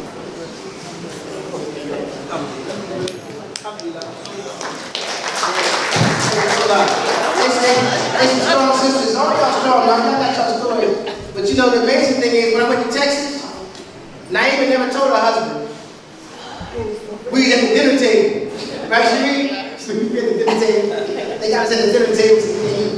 Man, they hosted me like it's a nice place you want to eat. And we sitting there, so I'm talking to her husband. I said, well, you know, your wife, she told you about her situation, didn't she? He said, well, what are you talking about? She's crazy. Oh, I said, she passed out, she didn't tell you.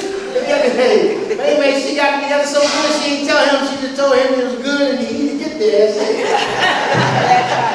That's all you gonna tell, right? This was, alhamdulillah, this was a student. Every year we sponsor a youth to go. We try to sponsor youth. At Sabiqun Hajj, every year we try to sponsor a youth to go. And at the Masjid, we always try to sponsor somebody to go and help them. And last year, at Sabiqun Hajj group, this is the youth that we sponsor. We make them put something towards themselves. So when I was looking at the youth they don't want the course, they stand close to the Masjid, and they try to progress their life in a way that they be the Muslims.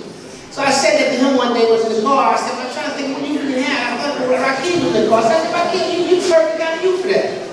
So I said, well, you got your passport yet? I forget to say he did and didn't, no, he didn't have it yet.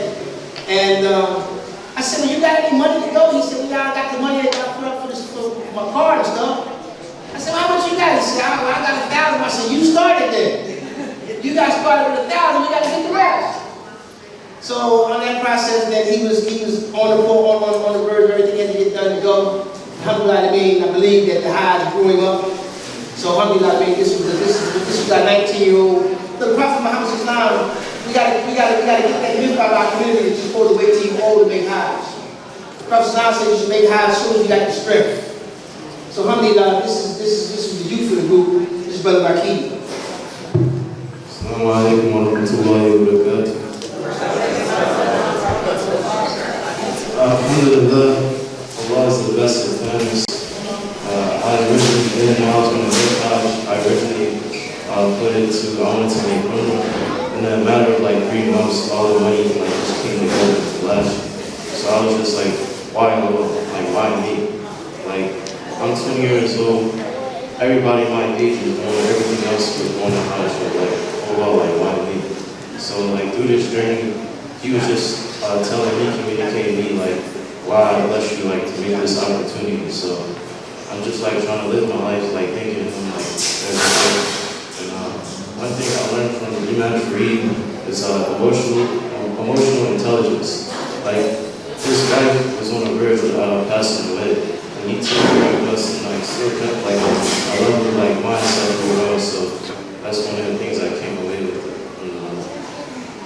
Assalamu alaikum. I was talking to his father yesterday. His father said, "See, he grew up. He can see the difference."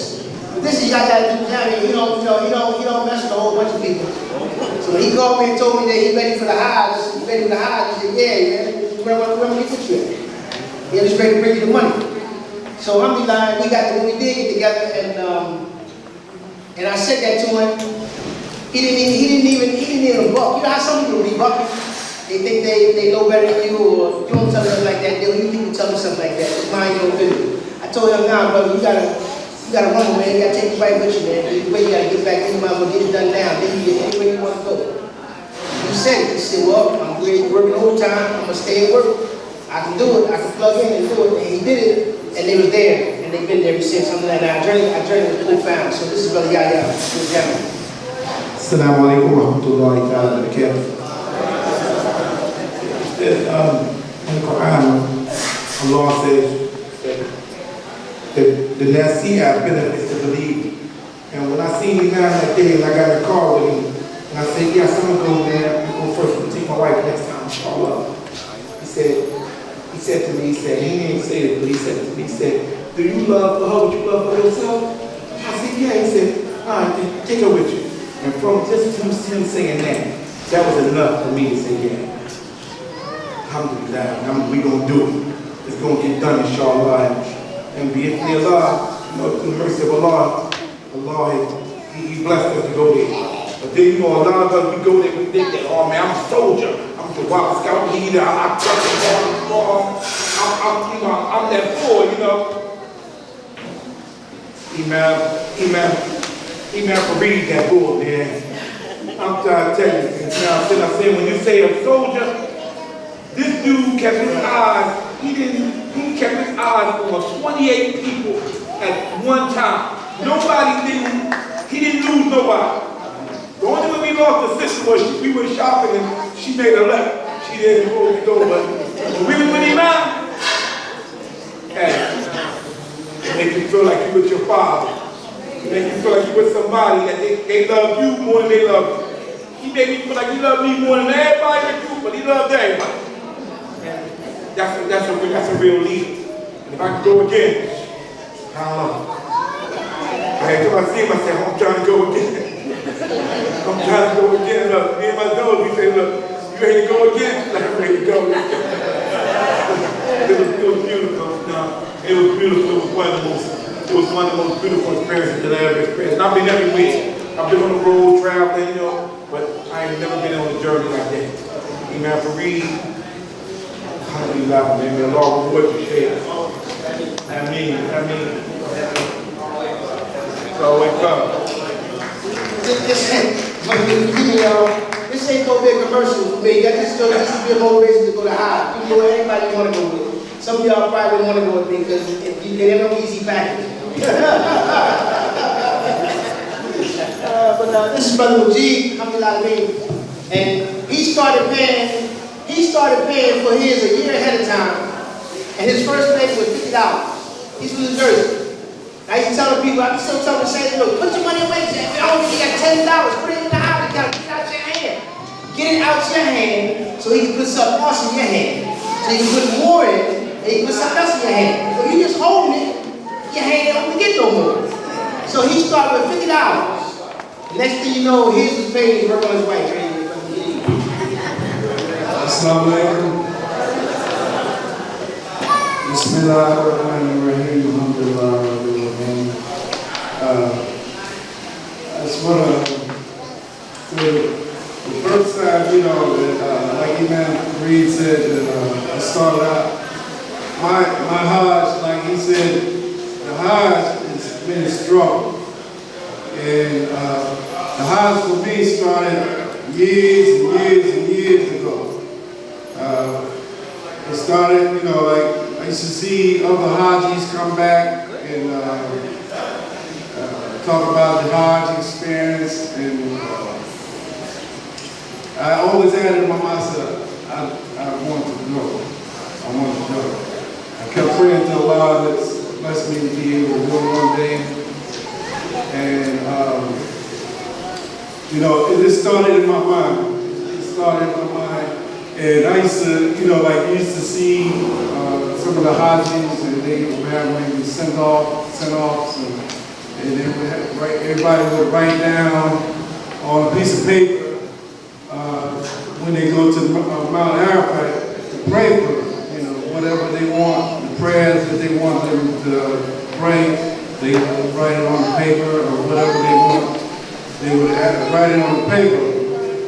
And I used to write, you know, I remember when Sabiqun and his wife, when Sabiqun, when I wrote down on the paper, you know, and asked him to pray for me. And I didn't never think that, you know, I was going to be able to make Hajj. Basically because financially, I said to myself, you know, like Iblis whispers into the ear. And he tells you, oh, you can't do that. Why don't you not even try? You know, and I prayed to Allah. I prayed to Allah that, you know, to bless me to be able to make it. And Sister Samari, she had agreed to come here to speak about Hajj. And that started giving me more and more inspiration on trying to make it. And I remember talking to him, he said, just brother, get the money out of your hands. He said, he told me, he said, just whatever you have, send it. Don't hold it. Just send it out, put it in the bank. Give me his bank account number. And he said, just put it in the bank, don't hold it. And he also, like he said, he told me, he said, well, I told him, I said, you know, because my wife, well, she wasn't afraid on the phone, because she had fears on stories about how people getting, you know, returning to Allah, and, you know, so she was kind of afraid, but I kept talking to her, and then, but even after he said, brother, you going one day, take it back. You know, I ain't, you know, like I said, financially, I didn't think I was going to be able to do it. But Allah blessed me. He gave me to save enough for myself, not only myself, but for my wife. And that's a blessing to be able to go with your wife, you know. And like she said, one of the experiences I had going around the college, the first time, like she said, she went in a wheelchair. And I went, you know, and we had a formation, and we had like a tight brotherhood we had formed up, you know, and we wouldn't let nobody in our formation. And we was able to touch the Kaaba, and I was able to, my wife told me, she said, don't forget to tell about you see the Abraham's footprints. And I said, yeah, okay. So yeah, that was a beautiful thing to be able to see that Abraham footprints in gold.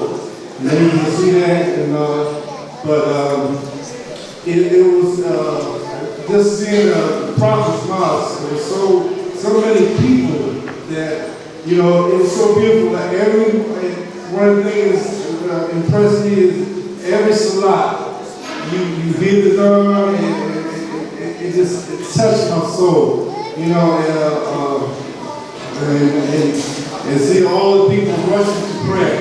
You know, every prayer is a janazah, every prayer is a janazah. And one janazah, we was able to carry a coffin, the coffin with the baby, and we took it to the grave and buried it with the baby who returned to Allah.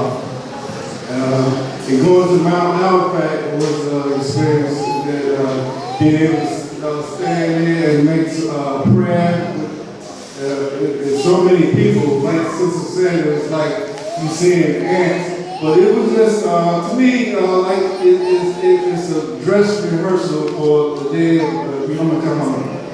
And see all these people, it's a rehearsal. And like me, I can't afford to put nothing off. You know, we not promised next minute. When you walk out, and something can happen. You know, but I'm looking to keep it short, and inshallah, hopefully everybody else can make the Hajj, inshallah. Thank you, brother. Alhamdulillah. Alhamdulillah. So now, blessing because he had the great fortune of not only him, but to be on the mountain with his brother. And not only that, to be on the mountain with your mother, whom y'all came from. All three of them together. And inshallah, so this is Brother Mukhtar. This is the one who said, Mom, you can't go. She said, don't listen to him. And he was the one in the back said, wake up! Assalamu alaikum wa rahmatullahi wa barakatuh. It's such a blessing to be here. I'm not sure about the other group. I think our group was probably the best group, in my opinion. So, there's so many stories that we can talk about Hajj.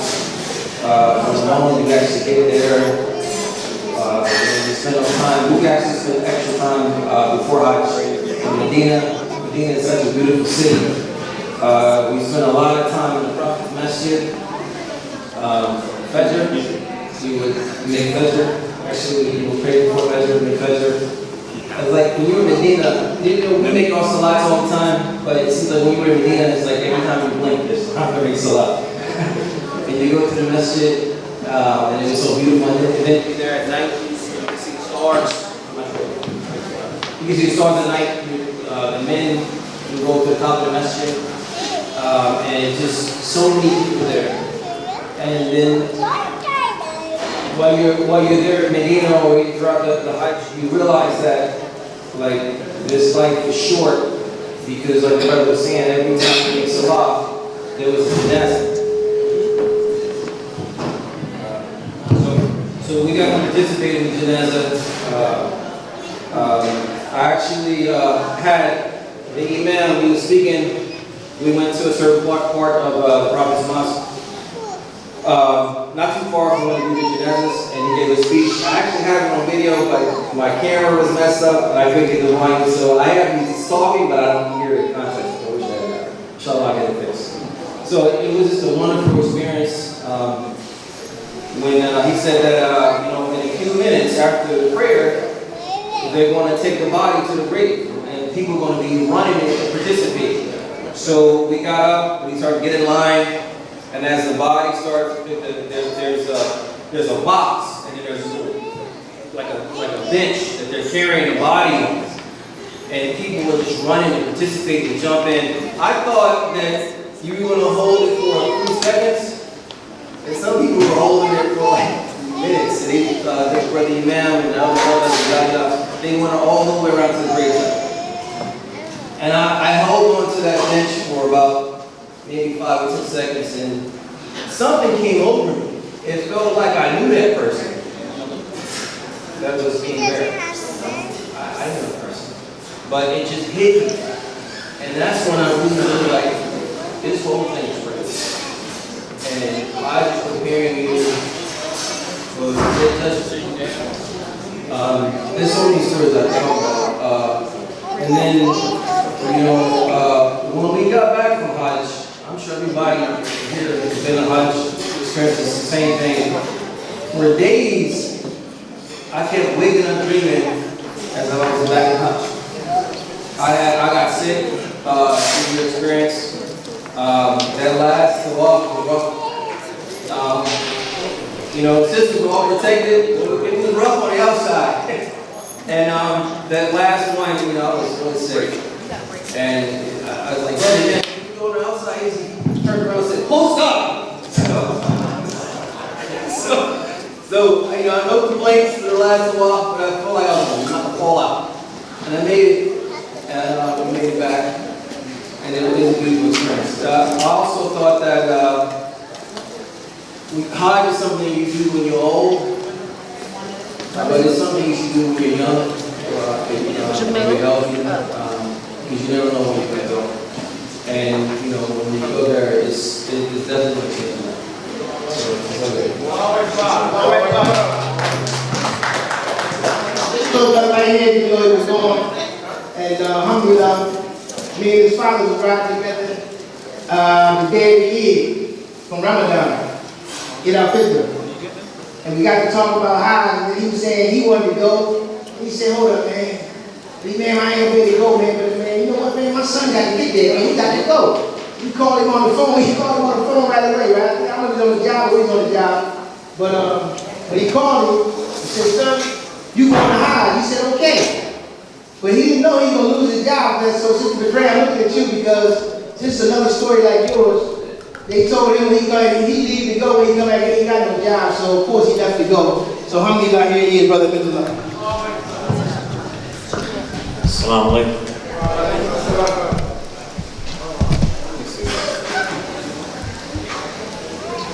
Got a lot of stories, but I'm not going to tell them. It's too many. It's too many. These guys right here, these three here, these are my roommates.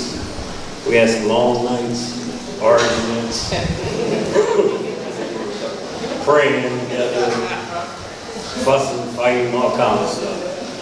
But we built a bond throughout those few days we were together, weeks or whatever. This guy right here had to watch over us the whole time. Got lost a few times. But overall, it was a blessing for all of us, all y'all. And that's about it. That's it. I don't want to give y'all no long stories. I don't give them to you. Just want to know that we're all blessed, that we made it. Alhamdulillah. He put it in.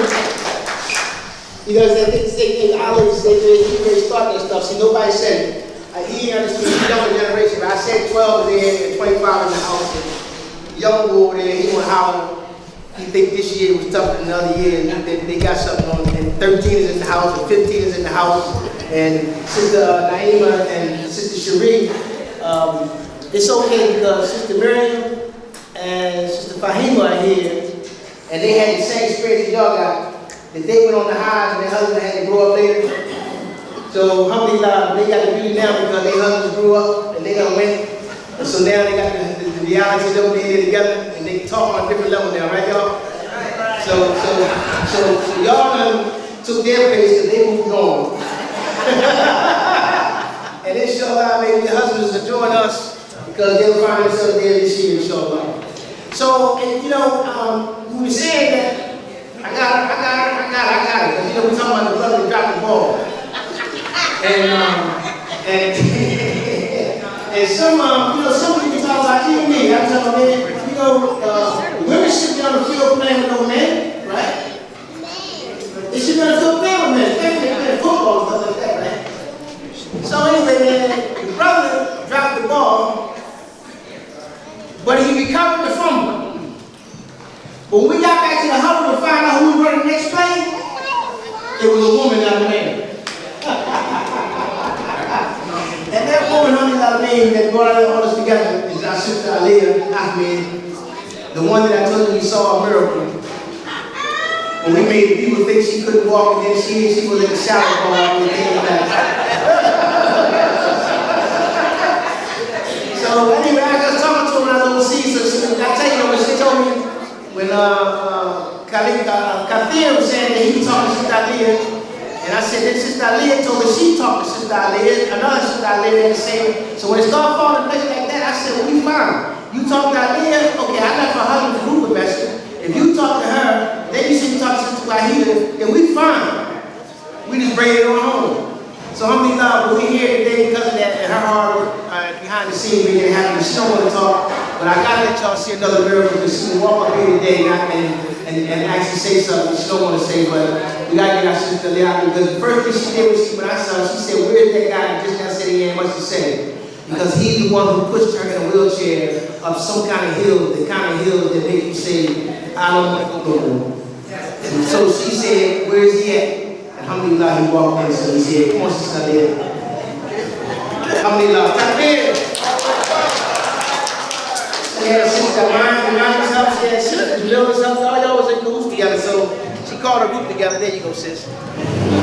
Stop laying down. I am not good at this, but you can tell he's a general because a lot of us had asked him not to let us speak. Or some kind of way, he got us up to speak. I just thank him out for being able to make Hajj. Ali and I, we made it at the last minute, and it looked like soon when we said we want to go on Hajj, the money and everything just started coming. It was really a miracle. And while I was on Hajj, I was one of the wheelchair people. When we first went around the Kaaba, because we were in the wheelchair, we got back before the other group. We must have waited 2 hours for them.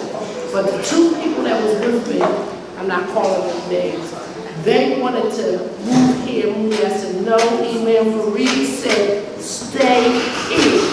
I did not move at all. And I was so glad. It was like a sunshine when I saw him. You know, it was like we waited so long, but we stayed in that one spot. And it was a little difficult, but Imam Fareed, he took my arm and just walked with me. I have asthma, but he was able, everybody was just kind. That's all I can say. I'm nervous. And I remember, I think it was a day or two before we were going to leave, Brother Yacht, we were sitting in the hotel, and he just said, thank Allah for America. We had been through everything. I just really was so glad that we were able to do everything and come back home, you know, and he's the best. He's the best, and I thank Allah for him every day, you know, because he really got us through a lot. Okay, that's it. Thank you, sister. For all that you did.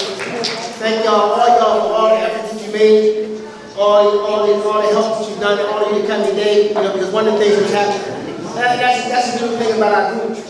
Because I was trying to figure out, I was saying, if we do this every year, then the ones who went, like last year, we didn't make the ones that went last year pay for the dinner, right? So we all went. But then they start saying, well, what is it going to be like when it's 50 or 60 people when we talk about the dinner is free? So they said, we don't have no problem paying that amount of money, just make it payable. The ones that can't pay, then we just let them in. But they even said that, you know, don't think about that going forward. We just pay the money to be together. Alhamdulillah, this is a result of that. You know, but I got 2015 here, that's the captain back there. And we had some good experiences in 15. They were nice. Kafir was here. And, I mean, we went in deep. Imam Khalil Aziz was with us, so his wife is here. He's with his family, another part of Pennsylvania, with his elders and his family is taken care of. And alhamdulillah, but we have a bond that's very, very special. And that year was a year where we was, I mean, we went in deep as far as what you really do inside yourself. But in 2013, we went in deep what you got to do to somebody else. It's like in 2012, I told you this happened. That's when Sister Samir did the tape, right? Okay, now, in 2013, we had a problem. We had a problem in Muzdalifah, right? Is that where it started? Muzdalifah. With these big, tall, giant Bosnian people. The Bosnian people is real big and tall. They like mountain jokers. They say from the mountains to players in football, you say this person's to be wrong, this person's to be wrong. They lying. He can't be 12 years old. He's big as a person 20, right? So they big, they huge, right? So now, we had the Sheikh with us. We had somebody, he's 78 years old. We had the sisters with us. We made our turn. You know how you make your turn about 9? I had to push about 9 so we can keep you out. But we made our turn. We didn't nobody. So we made our turn. So they was creeping up on us, you know, like we ain't seen nothing. We from the hood. So they eased up on us. I shot it easy. So they said, if you won't go out the gate, we let you go out the gate, because the people that's walking, you go out the gate. The people that wait for the bus, they wait for the bus. These jokers said they going out the gate before us because they gonna walk. So I told the guy while he's standing there, I said, please, sir, if y'all ain't serious about going out that gate and walking, don't do what you're trying to do, but we not them. Don't do that, because we ain't them now. We ain't them. We got old people here we got to take care of and all that. And he talking about, no, no, we're not gonna do that, son, we're not gonna do that. So then they sent people outside the gate. We had people outside the gate already, Marlene was outside the gate. Because we didn't make preparation for it when we bring our people out the gate. So we thinking they go out the gate and start walking, they go out the gate and post up while we in them. I said, hold up, man, something going there. I said, man, don't do it, man. I'm telling you now, don't do it. We not them, you know, because they take the Africans as being very passive. I tried to let them know we not them. Bring it home.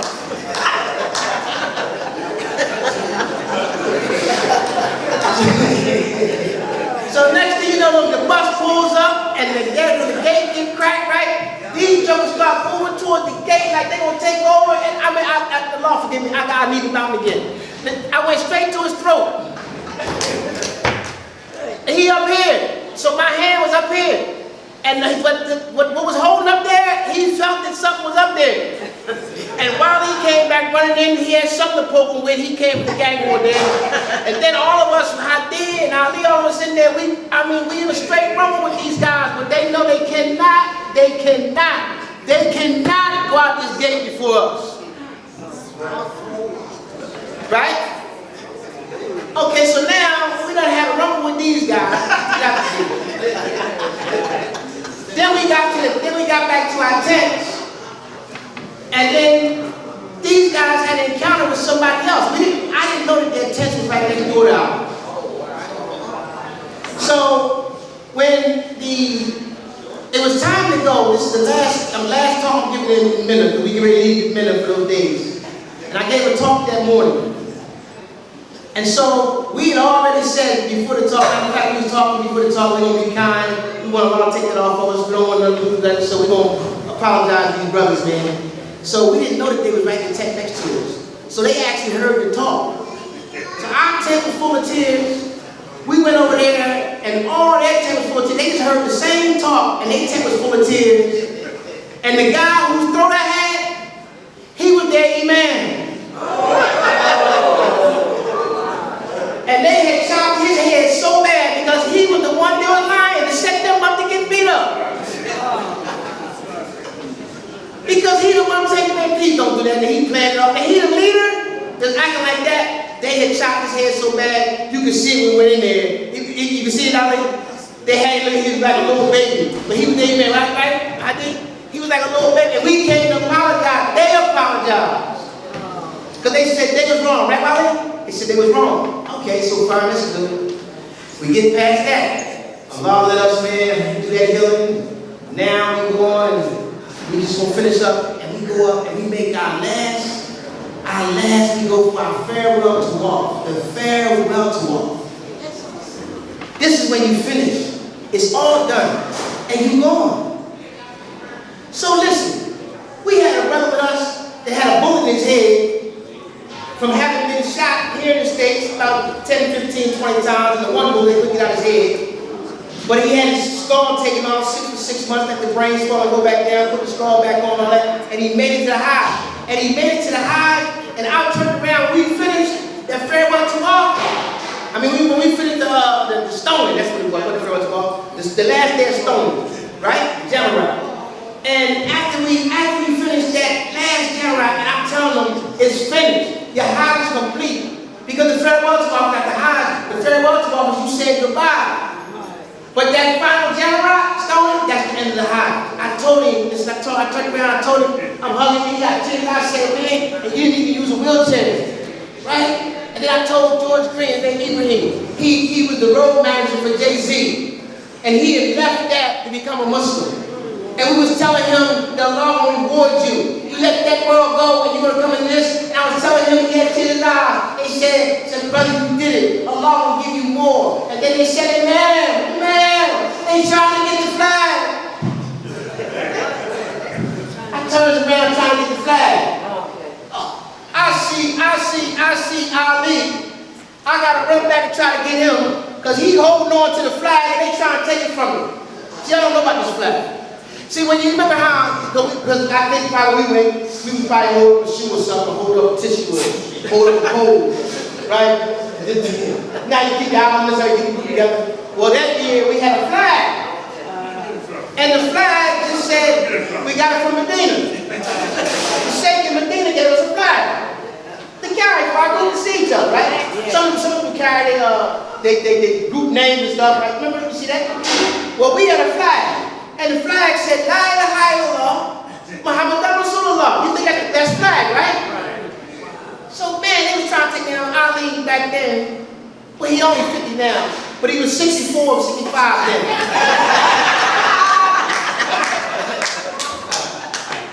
But one thing for sure, he was strong enough to make sure they didn't take that flag. But this was the military. Was trying to take the flag. So in the meantime, when I got over there, I went and got the flag from him. Now y'all gotta get it from me, not him. So,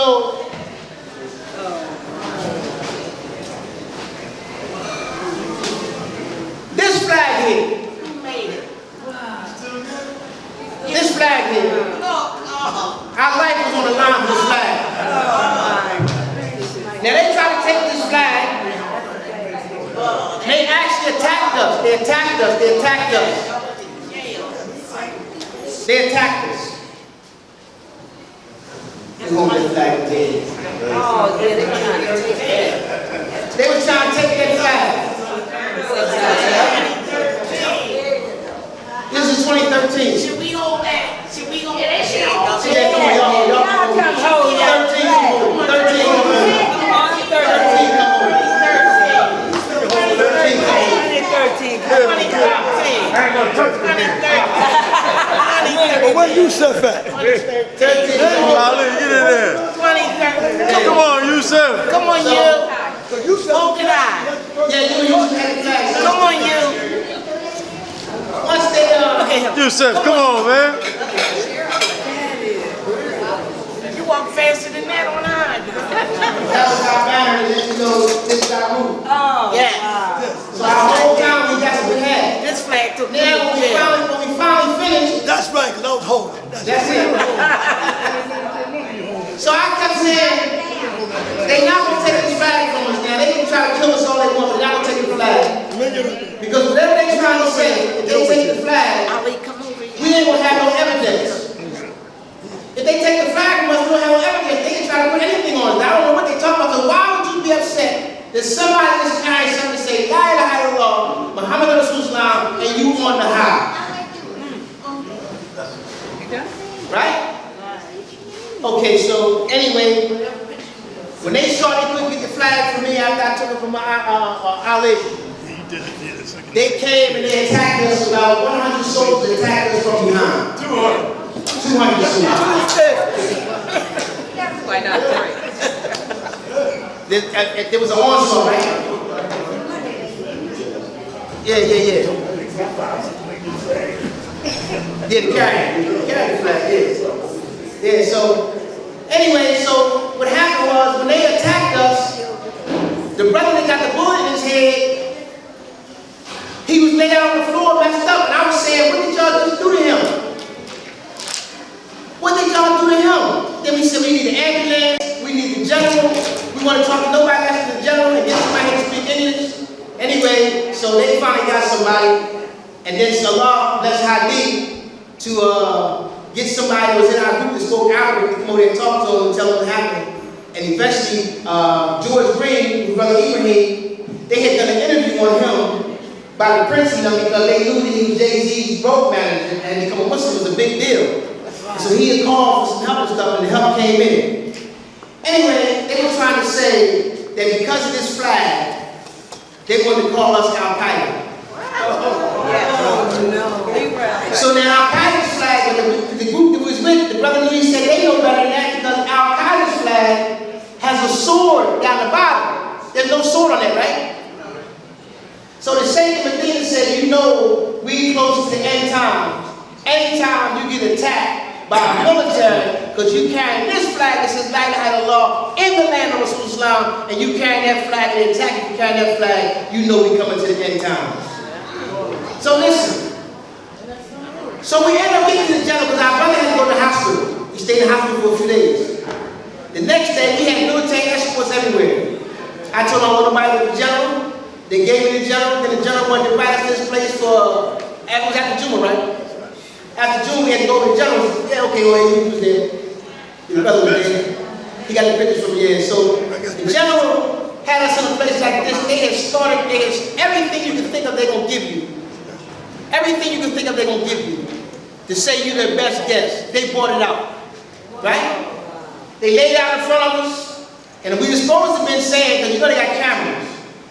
So we supposed to have been looking at the video to see what happened.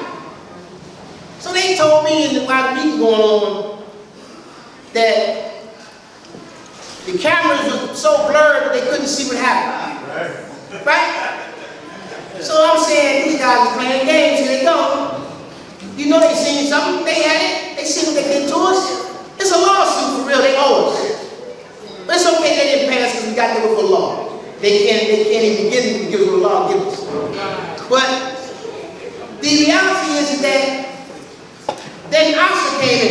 They talk about all the things that the Muslims, the battles they had during the time of Islam, and the Sahabas, how they had to fight with each other, and they let it go and things like that. She let it go, and trying to tell us to let it go. So I told him, I said, well, I'll tell you what. I'll tell you what. If you see the film, you'll see that I got attacked more than anybody in our whole group. I took the hardest with me. I said, so I'm willing to let it go for me, but not for them, because they can't go back to America with medical bills that came from this and you don't pay it. So anyway, then he said, well, come on back in, because then the Asha prayer came. We went to pray the Asha, and we saw me going back in. I told him, we don't want another cup of tea. We don't want no more sweets. We don't want no more meat. We got to get to the hospital to see our brother. Y'all ain't got the tape. What's what we supposed to look at? Y'all don't play games. We out of here. They said, no, man, please. The general, he got something for you. He got something. I'm not going back in there. I don't want no more food. I don't want no more tea. I don't want no more coffee. That was us, Ali? That was us. The same thing now I've been talking about.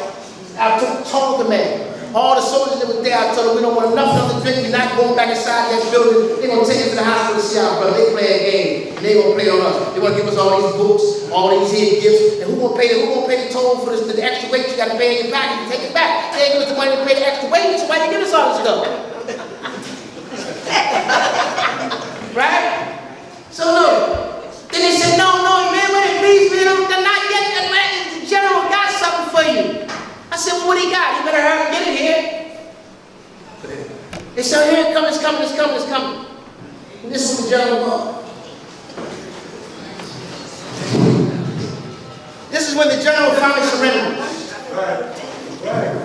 You know, the ultimate surrender of a general, when he know he lost, he surrenders his flag.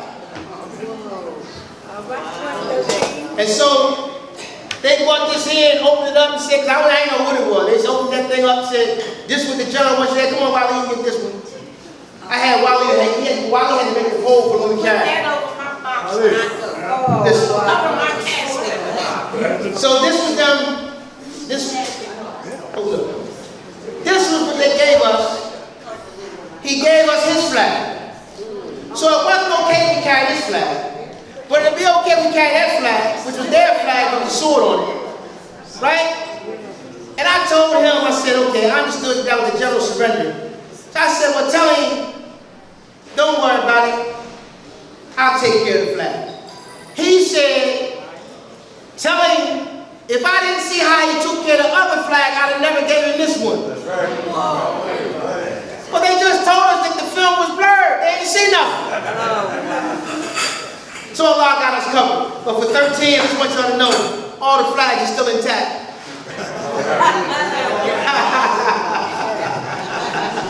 Yes, sir. Come on.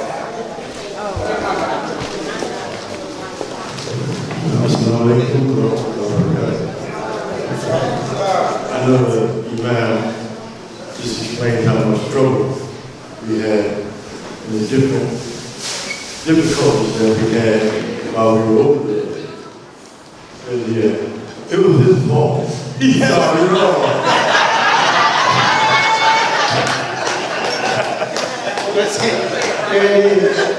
So we want all y'all to go. Thank you for staying while we. That was an important year. That was a special year. So inshallah, we pray this time for this grace with you. But as a matter of fact, when we went in 15 or 14, it was amazing because I was telling them about the fight we had with the Bosnians the year before, and the guy walked up, anybody knew that? When the guy walked up, and it was the big Bosnian guy, and he said, I remember. Yeah, we won from Bosnia. I said, okay. The next year we see him again. But alhamdulillah, so it's all been a blessing. And we thank you all for coming. Those that intend to make the Hajj, do it. Whatever money you have now, get it out your hand. Allah will send you more. Make your payments. If it don't work this year, you have already have paid for next year, so you just keep on making the payments. Those of you that have the money, get it out your hand, get it out your hand, get it out your hand. Because once you make the intention to make the Hajj, Shaitan will come at you a different way. We'll come at you a different way, okay? And you know, the electric on, some will have the electric box, some will have the washing machine, the dishwasher, the engine in the car, the transmission. All kinds of things go wrong. They will tell you the pressure went up, you never had a pressure problem, the electrical messed up, never had an electrical problem. They talk about you got to skip this heartbeat. You say, good thing I never had this stuff. Why? Because now you're going to hide the same time and trying to tell you don't do this. Don't fall for it. And make yourself on the battlefield. There's brothers that's here, there's sisters here. We've done it. Because we've done it, we know we can do it. Right? And it doesn't matter your age, they got accommodations for anything nowadays. They got accommodations for everything. They even got scooters you can ride now. Just take the extra money you can ride, don't even walk around and do your 12. So it's all made accommodating for you, and we want you to make it. So we pray Allah have mercy on all of us. We pray Allah subhanahu wa ta'ala that everybody's Hajj has been accepted. We pray Allah subhanahu wa ta'ala that all of you have not yet been to Hajj, that you will go to Hajj, that your invitation is there, and that this year will be your year. And then all you got to do is you make the initial move. Just make the payments. Just make the payments. So if you don't know how to make the payments, see us afterwards. We'll tell you how you start making the payments. We'll find a group that you want to go with and start making payments. Because all the groups take payments. So you can make the payments now, starting going. Because this year the Hajj will be in the beginning of August. So we'll be leaving, the groups will be leaving the end of July. In the beginning of August, we'll be leaving the end of July. So inshallah, and then when we come back, we're looking at us going to the Ummah and together, those who want to go to the Ummah together. How many of us want to go to the Ummah together? A lot of people saying, but then when it comes time, they don't do it. Okay. And we're going to try to do that in February. Inshallah, we'll get the Hajj on the 1st. Is there anything anybody wants to say? Anybody? Y'all good? Yeah. Anything you want to say? No. Sure? Yeah, sure. Okay. Yeah. Oh. The book, Sister Mary got the book. Anybody that hasn't signed the book of all the Hajjs, all the ones that are on Hajj, you haven't signed that Sabiqun Hajj book. This is for the Hajjs only. Make sure you sign the book. Make sure you got another list of everything you're doing.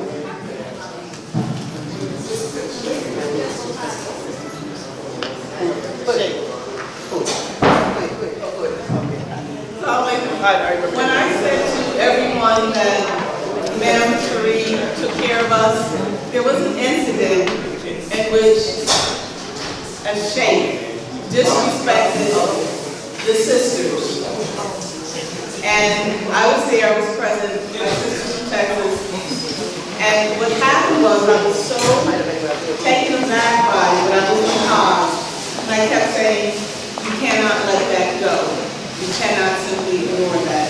So when we got back to the hotel, I actually approached the sheikh and asked him if he was going to lead us in do my prayer and that he owed us an apology. He got indignant, and when the word got out to the point that when it came time and people realized he had to apologize, there was no one there to listen to him.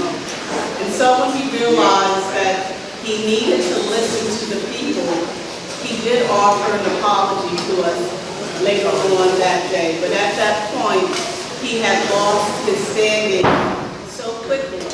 It goes to say that sisters, even there, we are still protected to the point where the men supported us, the sisters supported us, and even the foreigners supported us in saying we will not accept that behavior. This one's mine. Y'all love, get ready to roll on, I'm in love. To our sisters. Praise for love.